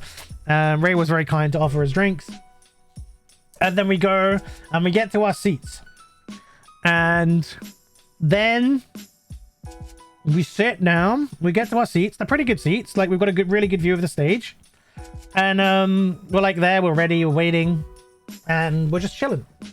And what we realized, though, is the seats are really small. The seats are really small. And there's not much leg room at all. I am not a tall person, but my legs had nowhere to go. They were like clashing against the chair in front of me. I literally couldn't put them anywhere else because the chair had like a deep curve in like the back part. And like my knee was just like resting against it. I felt so bad for the guy in front of me because there was no way it wasn't like he couldn't feel my leg there. There is no way he couldn't feel my leg in the back of his chair. And I felt so bad about it. But we were all cozy. We're all like cozy in these seats. And we're like, when these people between us and the people at the other end of the row get here, we're all going to have to get up out of these damn seats and move out of the row so these guys can get in. And we're just waiting. We're waiting. We're waiting. And like near the show start, these guys turn up and they're like, oh, our seats are through there. Can we get through to our seats? I'm like, oh no, here we go. Here we go. So we all get up and we waddle out of the seats and they go in. They go in. And there's like such a vast array of different people there. Like Ray was talking to me about it. Ray was like, it's so cool to see so many people from so many different like walks of life in different outfits, different get-ups. They've decided on different things and like to dress up different ways and like celebrate this in a different way in like their own way. And it's so cool seeing so many different people come together in celebration of like a video game series. And it was like, I was like, yeah, it is, right? Like, it's so cool. And it's like, there's so many different people. And as I said earlier, the Y'shtola cosplayer, like a few rows in front of us, it was really, really good. Anyway, it gets to the point. It gets to the point, chat. And the show is starting, chat. The show is starting. Oh my god. And I said to the guys earlier, I was like, am I the only one that when you go see an orchestra and they do like the string warm up and they're like warming up and like checking all their like instruments are in tune, when they do that and like that one specific like note, like long drawn out note series they play, am I the only one that gets like goosebumps and like really excited? And everyone's like, yeah, I think it's just you. and then like when it happens, I was like, yeah, I was like so excited. I was so excited. And they start playing. Now see, Kiara, do you want me to spoil the set list? Because I don't know if you want me to spoil the set list or not, because I could quite easily spoil the set list, but I don't think you probably want me to spoil the set list realistically. But I don't know. But the show starts and oh my god, the first they come into the first song. Don't worry, I remember. Are you sure? Give me confirmation. You definitely don't want me to say, I don't know.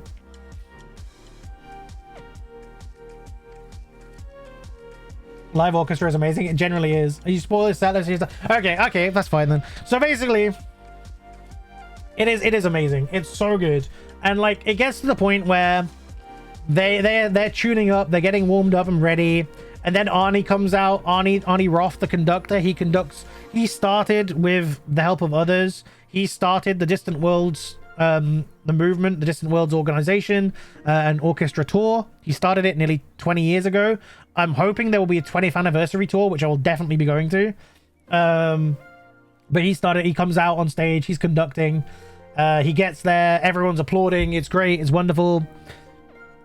They start playing and they go into the first song, and the first song, I think very unsurprisingly to anyone that is a Final Fantasy fan, was Prelude. And as the Prelude started playing, I just started crying. I was so like, it made me so emotional just hearing Prelude again, because like pretty much every time they start with Prelude, It's like a normal thing, and my god, I like, my eyes just started like watering, and I'm crying because it's just like so damn beautiful hearing that. It's such a beautiful piece of music, and hearing it live, amazing. 11 out of 10. Love it. So good. So good. And Prelude, they play through Prelude, and then Prelude ends, and I'm just like absolutely loving it. Did others cry too? I don't think anyone else cried. I think it was just me crying. To be honest. And so then like, instead of like pausing at that point, they went straight into, I'm sure at this point they went straight into a song from Final Fantasy VIII, which is the opening cutscene song from Final Fantasy VIII, Liberi Fatale. And that is an incredible song. If you have ever played Final Fantasy VIII, it has one of the most epic intro cutscenes of any of the Final Fantasy games. It was amazing. It's such a good intro, and obviously, like, there's a screen. These orchestras for video game music, they have a screen where they show you like relevant stuff for like the song they're playing. So for Prelude, they were like showing like Final Fantasy through the ages, and like counting through the Final Fantasies, and it was really cute. It made me very emotional as a big Final Fantasy fan. Then loses, I would cry. Hell yeah, Kira. I lost my shit. I was losing my shit internally because you can't be loud because it's an orchestra, right? So I was losing my shit internally. Like, I don't think any of the others have played FF8. It's just me, so I'm like the only one there, like losing my mind at this song. But like it played the full intro. They basically they had the screen playing the intro to FF8, like the opening cutscene, and they just played the entire intro, and it was so good. It was phenomenally performed. It was amazing. FF8 does have god tier music. It's also a god tier game, but it gets a bad rep because people can't understand junctioning, even though junctioning is not that complicated. But yeah, it was amazing. It was absolutely amazing. Basically, it was so good. It was so good. And then they paused. Then we had a little pause, and we go into oh god, I got to see my memory of like the set list order is a bit wavy. Super easy, very poorly explained. Yeah. And then we go into the main like, it pauses, everyone applauds, obviously, big applause, and Arnie starts talking. He welcomes everyone in, he gives us a little bit of a background history on Distant Worlds, blah blah blah, talks a bit a little bit about what the show is going to include and what to expect, tells us what a few of the games that have songs coming up, and then I think I'm not 100% certain, but I think the next song was Final Fantasy 9, and this is a song that is also in Final Fantasy 14, as is Prelude, but it was Vala alla Flamenco,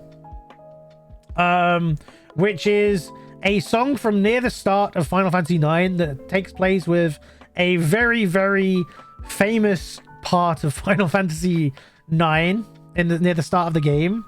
And it also is the song that accompanies the Dancer Quest.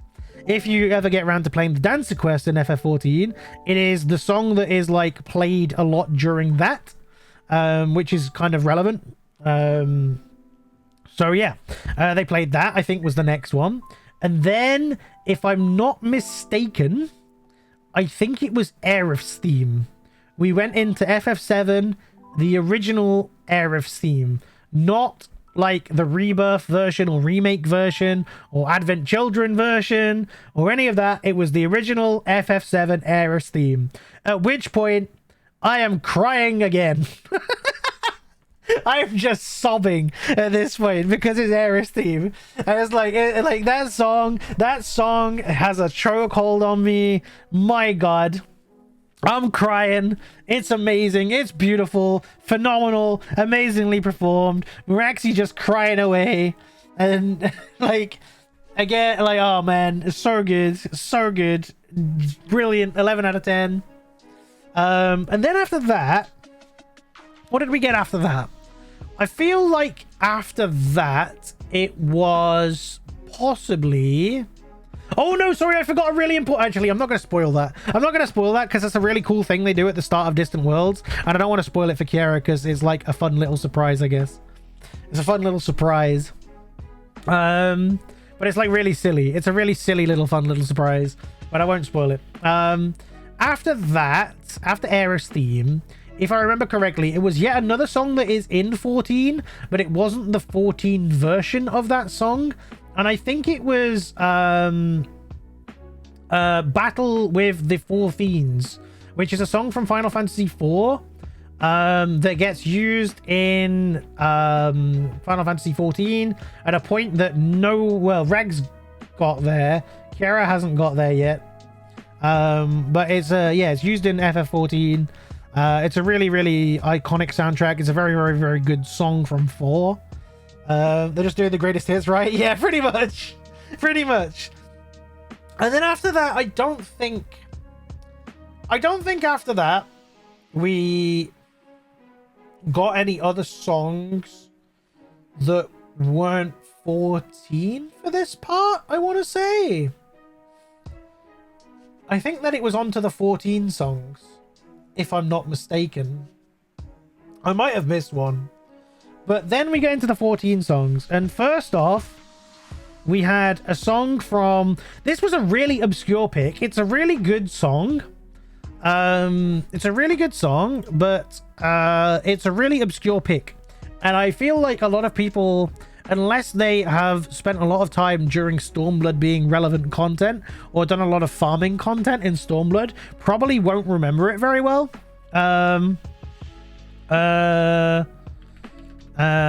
What's it called? Oh god, FF14. I'm just checking on getting the name right.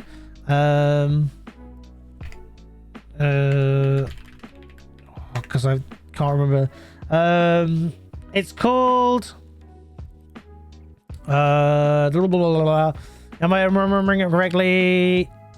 Yes, I am. Yeah, it's called Songs of Salt and Suffering, and it is the daytime theme from the locks in FF14, which is the final Stormblood area.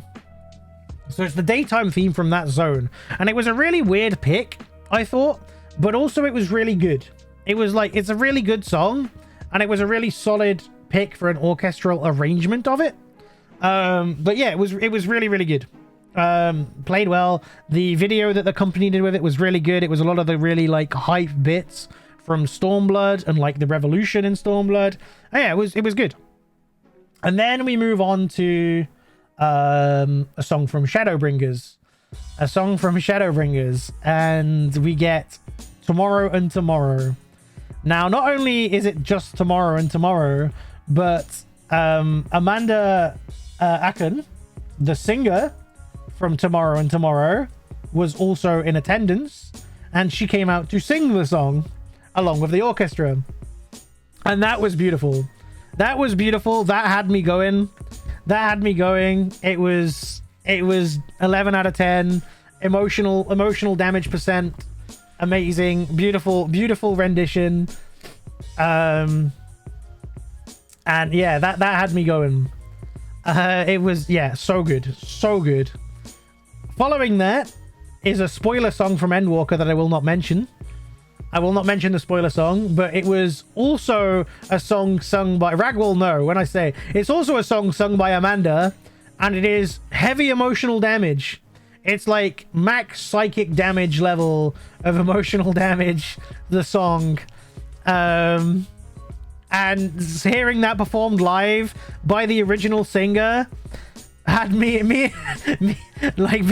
Ray were just like, emotional damage, man, emotional damage. And I think Egg obviously like enjoyed it as well, and it was, yeah, brilliant, genuinely brilliant, so good. And if I'm not mistaken, that is how it closed out. Is that how they closed out the second half? The first half, sorry. I think that's how the first half closed out, I want to say, possibly. Unless I'm forgetting anything. I should also mention that at the start of the show, Arnie came on stage with someone as a very special guest as well. Arnie came on stage with none other than Masayoshi Soken himself. Soken was also in attendance and came out at the start of the show. And he was sitting in the crowd somewhere. And Arnie kept like pointing him out. He was like, and thank you to Soken for this. And like pointing out Soken. And Sokken's just chilling in the crowd somewhere. And everyone's like trying to get a glimpse of Soken. Like, where's Soken? Where's Soken? Man, imagine you were just sitting next to Soken, man. That would be insane. That would be absolutely insane. But yeah, anyway, I think that's how the first half closed out. And then it was the ad break. There was no ads. There was no ads. But the ad, so it ended. First half over. Amazing. Genuinely brilliant performances. I cried. I had goosebumps at times. It was just brilliant. Magical experience. And it's only the first half. And then we go and we're sitting there. We're chilling. Some people want to leave. They want to go to the bathroom or get drinks or whatever. Ray goes to get drinks. Great. He goes to get me a drink. Oh, I forgot to tell you. I forgot to flipping tell you. I forgot to tell you. During the middle of goddamn Liberi Fatale, so second flipping song, some random guy comes in. And there were 2 empty seats in front of Egg and Moegi. And some random guy comes in, like late, which they're not meant to seat anyone late, because there are signs everywhere saying we won't seat you late. You'll have to wait at the entrance until a break. And some guy comes in and sits down. And my god, the amount of cologne this guy is wearing is unfathomable. It's absolutely unfathomable. Like the smell hit me. It hit me, and I was breathing it. I couldn't stop breathing it, man. And like it was so bad, it had like started to like tickle and burn my throat. So I started flipping trying to cough. It was making me cough, and I had to try and not cough. And Ray thought I was gonna die. Ray was like, "Are you okay? Are you okay? Are you okay?" And I'm like, "I'm just trying not to cough." And like Ray thinks I'm dying, and he's like worried about me. And I'm like embarrassed as hell because I'm like trying not to cough in the middle of a goddamn orchestra performance. And like I couldn't do anything about this smell that was like burning my throat. It was absolutely insane, man. And yeah, so like, and then like after the intermission, it just vanished. My brother was always like that. I wanted to kill him for coming anywhere close to radioactive poison ground. That's what it was like. He was late because he's putting 1 liter of cologne. Literally, man. It was so bad. So yeah, with that he vanished in the intermission. Thankfully, I figure maybe he went back to his proper seat somewhere. Maybe he wasn't in the right seat. I don't know. We don't know where he went. He vanished, but there was no more cologne smell in the second half. But I asked Ray to get me a bottle of water anyway, and Ray kindly got me a bottle of water because he offered us drinks. So I had a bottle of water in case this happened again. Someone telling me supposed to bathe in water and not Old Spice. Real. So Ray went off to do that, but before Ray went off to do that, a person appeared like an angel from the stairs behind us, carrying a tray hung around their neck. And what was in this tray? What was in this tray, chat? But ice cream. Ice cream that Moegi had been longing for this entire trip so far. And so I see them and I'm like, I turn to Moegi and I go, ice cream? And then he was like, I don't know. I was like, okay, you want my ice cream? We're getting ice cream. And we all got, and I was like, Ray, do you want ice cream? And Ray's like, I don't want ice cream. I just want drink. It's like, fine. So then like me, Egg, and Wiggy go to get ice cream. And oh my God, I had a fuck up. I had a fucky wucky, chat. I was like, I was going to pay for the ice cream, right? I was going to pay for the ice cream. And we're like deciding what we wanted. We got what we wanted. And I was trying to hold the ice cream, but get my phone out to pay. And as I got my phone out to pay, I realized I had turned my phone off for the first half of the show, as you do. And I was like, ah, shit. So I go to put my phone back. And Egg's trying to pay at this point. I'm like, no, Egg, I'm paying, Egg. And Egg's trying to pay. I'm trying to put my phone away and get my wallet out, but the ice creams are in my hand. I've only got one hand. And I send the ice creams flying everywhere. They go everywhere. I catch one. Moegi gets another one, I think. And then one of them rolls down the steps to the front, and some kindly stranger picks it up and hands it to the sales lady of the ice cream. And I'm shamed. and it's terrible and it's awful, and eventually I pay for the ice cream and it's fine. We pay for the ice cream. I'm embarrassed. The lady's done with my shit, and I'm like, oh god, this is the worst. But we get ice cream and it was delicious. It was tasty ice cream. It was tasty ice cream, but it was good. It was fine. And Ray returns with the drinks, and I have a bottle of water, and it's all good. And anyway, the intermission is over. We take our seats. We're sitting. We're waiting. It's time. And the second half begins. And I think... I want to say I think, but I am not certain. I believe the second half of the show... Did the second half of the show start with that? What did the second half of the show start with? I'm trying to ruddy well think now, chat. I think it started with a Chocobo theme. I think. I may be wrong. What else was it? What else was it? Was it Chocobo theme? Anyway, it was one of the Chocobo themes that they like create special arrangements of the Chocobo theme for. For each Distant Worlds, it has its own creation of Chocobo theme. And this is one of the ones from, I think, Distant Worlds 2. Which was, oh god. It was, I can't remember. Something to Chocobo, anyway. And it was good. Chocobo theme. Drive me insane. It's pretty banging, though. It's pretty banging. It's quite cute. So there was that. And then I think it was...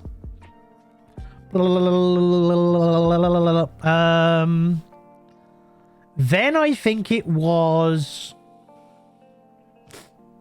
What was next, chat? I think next it was a song from Final Fantasy 13, which is called... oh, God. Binded by the Light or something? I think it's called. It's a pretty good song. I'm not a fan of Final Fantasy 13. It's one of the few Final Fantasy games I think is pretty ass. But the music is still slaps, and so it was really good. I think following that, it was a song from Final Fantasy 15, which we had, oh god, which 15 song was it? Moegi will remember, but I can't remember. But it was a song from 15, and it was also really good. Christ, my memory is failing me now. Now I want ice cream, you should get ice cream. At least you got ice cream in the end. I did get ice cream in the end. What song was it from 15? Oh god. It wasn't one of the most well-known ones, but it was still really good. Like, it wasn't Apocalypsis Noctis or Somnus. Oh man, what was it? I can't remember, but it was good. Whatever the case, it was good. Good song. I believe following that, it was... Oh, we had a song from FF11. There was an FF11 song in there, I think. Was there an FF11 song in there? I want to say there was. Again, I can't remember which FF11 song it was, but there was an FF11 song, I believe. And then I think it was FF5, another song that is in Final Fantasy 14, if you know where to look. It was Battle on the Big Bridge. It was the Altissa one. Yes, it was the Altissa one. You're right. Yes. Yeah. Ah, Moegi right. Battle on the Big Bridge, which is a song that I don't believe Moegi or Kiara have come across in FF14 yet, but it is a theme related to a character that I will refer to as Greg. It is part of the Hildebrand quest line, which you should definitely do at some point after you finish the main story. It's a very, very iconic quest line or series of quest lines in Final Fantasy 14. It's a fan favorite quest line. My only complaint with it is I wish it was voiced, because it would be so much funnier, I think, if it was voiced. But yeah, it was a song that appears in FF14 in that. After that, we had one of my absolute favorite Final Fantasy 9 songs. A song that I think is part of not only one of the best moments in Final Fantasy, but also one of the best moments in video game storytelling history. And that is Not Alone. Not Alone is a song from FF9 that is genuinely beautiful. It is a really beautiful song, and when you know its context and you know the context of the bit of the story it plays alongside, it is one of the genuinely best story moments, I think, in video gaming history. An amazing song. I cried at that as well. I cried at that as well. And then we're into the FF16 segment of the show, chat. The FF16 segment of the show. And what other song could they start with in FF16 other than Away? Away is an amazing song.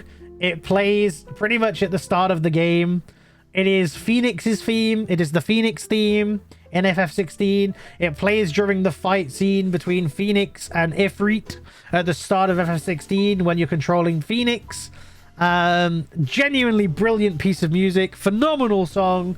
They started with that, with the orchestra and the choir there. Absolutely banger. Amazing. 11 out of 10. 11 out of 10. So good. So good. Then we move into a song that I'm not going to mention the name of, but it is a song that takes place in... It's a song that takes place during the fight with the second to last icon in the game. I won't mention it because I think Kiara is going to get to that point in the game tomorrow, or today for Kiara at this point. I think Kiara is about to get to that point in the game, quite possibly, or at least tomorrow or next FF16 stream. Hey Mila, hello, how you doing? Thank you for the check-in. Welcome in. So they played that. Genuinely brilliant song. Phenomenal. Amazing. Incredibly good with the yeah, Ascension. How you doing, Mila? Welcome in. Welcome. I hope you're doing good. Welcome. What are we talking about? I went on a trip last weekend to London to see Final Fantasy Distant Worlds. It's an orchestra show, if you don't know. It's an orchestra show that plays the music from Final Fantasy. And I'm just going through my trip to that, and it has taken me over 3.5 hours, and I'm still on day 2 of 3. So yeah, we're talking about that right now. We're talking about the show at the minute. We made it to the show. But yeah, they played that song. They played Ascension. It was amazing, incredible. The orchestra, the choir, absolutely amazing live. All like nearly 9 minutes of it. Incredible track. And then sound fun. I hope you enjoyed it. I did. I enjoyed it very much. It was amazing. It was amazing. And then I think we went on to another song where Amanda came back to visit us. And this is another spoiler song.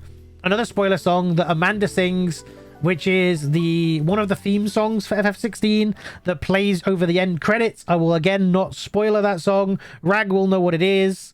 It's Egg's favorite song in the game. It's one of my favorite songs in the game as well. I had a little cry to that one because it's very sad. It's very beautiful song. Amanda sings the song, sings it as well. She's the lead vocalist for the original recording, and she was there in live. Oh, it was so good. It was so good, Mila. It was so good. I hope I'm saying your name right as well, by the way. Is it Mila or Mila? Mila? I think is it Mila? Well, welcome in. It was so much fun. But yeah, they played. Then was that. And Amanda came on for that. Amanda gets like an absolute amazing applause because everyone loves her. She is so incredibly charismatic and incredible, wonderful voice, angelic voice, amazing. And then Arnie, Mila. Okay, got it right first time. Nice. Thank you. And then for maybe the best bit, or the most iconic bit of the entire concert, Arnie, the conductor, calls Socken to the stage, and Socken comes on the stage. He's goofing on, he's coming on, he's being all silly, and he gets up there and he's like speaking his broken English.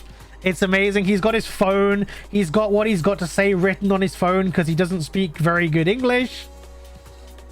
He doesn't speak very good English. He's goofing around. He's doing silly dances, and he's like bigging it up and saying all these things. And he's like, he pulls out a dual sense controller somewhere, maybe from his ass. I don't know. He pulls out a dual sense controller, and he holds this dual sense controller up. And he's like, do you know what this is? And everyone's like, yeah! And it's like, this is controller. I lost my shit, man. Everyone lost their shit. It was so funny. There's like, he's just the most endearing, funny man ever. He's amazing. Like, he's just so, it's so good. And he's like, and then he's like, if you played Final Fantasy 16, you're very, you know what this is. And I'm like, this is amazing. This is hilarious. Ray's loving it. I'm loving it. Everyone's loving it. And I just love this man. I love this man so much. And he's like, do you know this button? And he's like pointing at like the joysticks. And he's like, this limit break button. And I'm like, yeah. Because I know what's coming. I know what's coming now. I know what's coming. And like, he's like bigging this up, and he's like trying to like introduce the next song, and he's like, you press limit break button, and then he goes into the next bit, and he's like, and then you, and he's like trying to introduce the song, and he's trying to say one of the iconic lines from FF16. He's trying to say one of the iconic lines, and while he's trying to say it in like an epic way, this shadowy figure from the left stage starts walking on towards Socken, and I recognize the silhouette. I recognize the silhouette straight away, and I am losing my flippin' mind before this man is even in the light, and I know who it is. Ben Starr is there, and he has just walked onto stage, and I'm like, oh my god, Ben is here as well. There is no flipping way. Ben Starr, Clive is here. Why is Clive here? Clive is here. What the hell? And Ben comes on, and he says the line, and Sokken's like acting surprised. Here's Ben. Ben Starr is a voice actor who voice acts Clive in Final Fantasy 16. He's the voice actor, so the lead character in Final Fantasy 16. And he's brilliant. He's a very funny man, very charismatic man, and I'm losing my mind. He's a really great VA in general. He really is. He's an incredible VA. And I'm like losing my mind that Ben is here, and like, and Ben's like saying all this stuff, like lines from the game, and so he's like, are you ready to accept the truth? And everyone's like, yeah. And then like after everyone's done cheering, this one random voice from somewhere like down in the stalls just goes, I don't know, maybe. and Ben like loses it. He like has to take a moment. Because he was like so serious. And then he's like, and he has to like take a moment just to like chill and like not burst out laughing. And so that happens, and then he's like, shall we introduce the name of the song together to Socken? And Sokken's like, yeah, and they're like nodding, and Sokken's like got his fingers on the limit break button, and they're like, and then they're like both like say like, find the flame, and then like they go into like, oh man, then they start playing Find the Flame, and it's just absolutely phenomenal, brilliant. The choir is doing a phenomenal job of that, like those choral lines, and then like the orchestra is absolutely nailing it. Genuinely brilliant performance, absolutely outstanding. I'm like losing my mind. I'm like so hyped up. Like Socken was there, Ben was there, Amanda was there. Arnie's a phenomenal conductor. He's a very good like maestro and like compare and everything. He does a really good job of it. And Find the Flame, we end the 16 section with Find the Flame, exactly as expected. Realistically, I mean, what else would you expect for 16? Absolutely brilliant. And then following that, there's not much left. There's not much left at that point. And we get on to the second. Well, so like that's basically it, to be honest. We get to the next song, and they play Final Fantasy, as in the song Final Fantasy from Final Fantasy 1, but then also every other Final Fantasy, as it's become like along with Prelude, it's basically become one of the series theme songs. And they're showing like this reel of like Final Fantasy through the ages, as they're playing it, and it's a really beautiful rendition of it, and it's just really moving. And then like that's it, that's the show, and the show ends. Show ends. That's it. Finished. Or does it? Or does it? Or does it end? Maybe it doesn't end. Maybe there's an encore. There's a little encore. There's a song at the end, and I'm not going to spoil the song at the end because it's a pretty magical experience to experience the encore song. I'm not going to spoil it. If anyone wants to know off stream what it is, I'll let you know.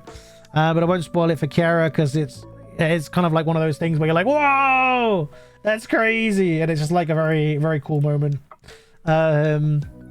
But yeah, that was the show, and it was just brilliant. It was so good. I know I haven't done a good job of selling this show, but it was worth every penny. And then like I would probably play 3 times as much as I paid and been perfectly happy. Next time I go, I really want to get the VIP tickets to sit in the VIP area and like go to the meet and greet so I can meet Arnie Roth and whatever other special guests are there.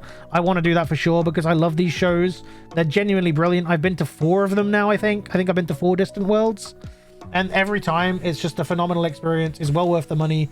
If you ever get the chance to go to Distant Worlds, please go. If you love Final Fantasy, if you're a Final Fantasy fan, or even only a fan of like one of the games, you'll still enjoy it. The music is amazing. I'm pretty sure Moegi enjoyed it a lot, and Moegi has played only a handful of the games. Eggs only played a handful of the games. Ray has only played 14. Ray's only played 14 and he loved it. So, I mean, if that's any reason to, you know, go. But yeah, beautiful experience. 11 out of 10 experience. And then we left, gradually we left the venue. And we're leaving the venue and we get outside. And then begins like the series of events, I guess.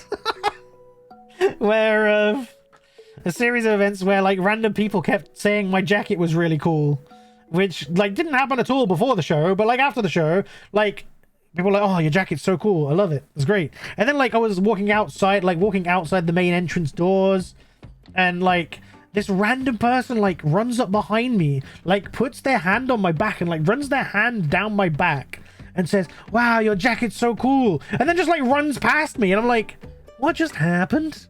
What the hell was this? What just happened? And then like we were just going and we were like walking around. I got some pictures of the venue. I took some pictures of the venue because it was all lit up at night, and it was really cool. The back feeler got me, man. They got me good.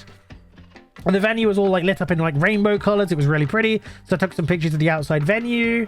I'll probably share them in the Discord actually, so everyone can see them. I want to share some pictures. The few pictures I did get, so Nin's happy. I did take a few pictures. I just haven't got around to processing yet. And yeah, so I took some pictures, and then some random guy with like a baby and his wife or girlfriend or whoever she was, like stops me, and he's like, oh, your jacket's so sick, I love it, it's amazing, where did you get it? I was like, oh, I got it on the Square Enix store. I got it on the Square, but unfortunately it's not available for purchase anymore. It's not available for purchase anymore, it sold out ages ago. And he's like, oh, that sucks. And I was like, but it's really cool. He's like, maybe you can find it online somewhere, I don't know. He's like, oh, it's really cool though, really cool, like, yeah. And then I felt like a Muppet 2 days later when I was on the Square Enix store and I saw it back in stock. And I told this guy it wasn't in stock, but it's back in stock now. Anyway, and then we like leave a bit more. I take a couple more pictures of the venue. And then I see this Sid cosplayer. Man, this Sid cosplayer was so good. It was like the sickest Sid cosplay I've ever seen. It was probably the only Sid cosplay I've ever seen. But it was so accurate. It was amazing. I don't know if the others... I think the others did clock on to Sid, but they were maybe like too tired to really care or whatever. But damn, it was so cool. I really like loved this Sid cosplay. It was so badass. And when we left and we like on our way back to like the hotel and we're walking on there and we go through like this, what we think is a shortcut. 14 Sid, sorry. Yeah. Sid Nan Garland. From 14. I don't think I've ever seen a Sid cosplay before, but it was sick. It was badass. And like we're walking through what we think is this like quickest route to like a shortcut through like the station shopping center, because the tube station has a shopping center attached to it. And You mean the quest giver that was teleporting? Yeah, the teleporting next to the checkpoint. So we like go through the shopping center, and this Sid was just standing there chatting to some people when we left that bit, right? They were like behind us. They were outside the venue chatting to someone. And we go through this shopping center, and we get out the other side, and who's standing at the other end of the shopping center? Sid! Sid's just standing there, and I'm like, oh, how did Sid get there so fast? What the hell? He didn't go past us. And Wiggy's like, oh yeah, they're a quest giver, so they just teleported. They just teleported there. And I'm like, no, what the heck? And then we walk past Sid again. We go past Sid again. And we're on our way back to the hotel. And then Sid's there again. Sid just appears next to us. Sid appears next to us. And like, he's teleporting again and then zooms past us. And I'm like, what the heck? What is this Sid, man? This is like literally quest giver Sid energy. It was wild. But yeah, did Sid give you a chest? Sid didn't give us a chest. Very sad. No loot from Sid. No loot from Sid. And then yeah, we go back to the hotel, and I think, chat, unfortunately, it has taken me 3.5 hours to get to the end of day, or not even to the end of day 2. Not even to the end of day 2 I've managed to get to. My voice is dying at this point, chat. I will tell you the rest of the story maybe tomorrow for story time, or another day I'll tell you the rest of the story. But my god, I've told you a lot. I told you so much info. There's still day 3 and the night of day 2. Yeah, the end of day 2 as well. My god, I've way overtold the story, but hopefully you enjoyed it. I'm gonna have to rest my voice now, chat, because it's dying. My voice is absolutely giving out on me. Hopefully you enjoyed the story and our silliness that happened. I had an amazing time in London is the long and short of it. I will tell you guys this. Meeting up with Egg and Moegi and Ray was an amazing experience. I really love those guys. They are wonderful, wonderful friends. Absolutely wonderful friends. And I'm very grateful to them for putting up with my agony feet and the problems they cause. I had a really great time with them. I really hope I can hang out with them again IRL and do more cool adventure stuff in shoes that are more comfortable and suitable for walking. But it was a pleasure to meet them. I had a wonderful time with them. And hopefully I can share some pictures in Discord and maybe on Twitter soon for those guys. And everyone to see. And yeah, I had a really good time with them. And, you know, I'm very grateful for those guys for coming and hanging out and doing this cool adventure with us. And it was all really fun. And yeah, I hope to meet those guys IRL again for more adventures in the future. It was a lot of fun, and yeah, I had a really good time. And I'll tell you the rest of the story another time, guys, but I'm gonna call it a night here.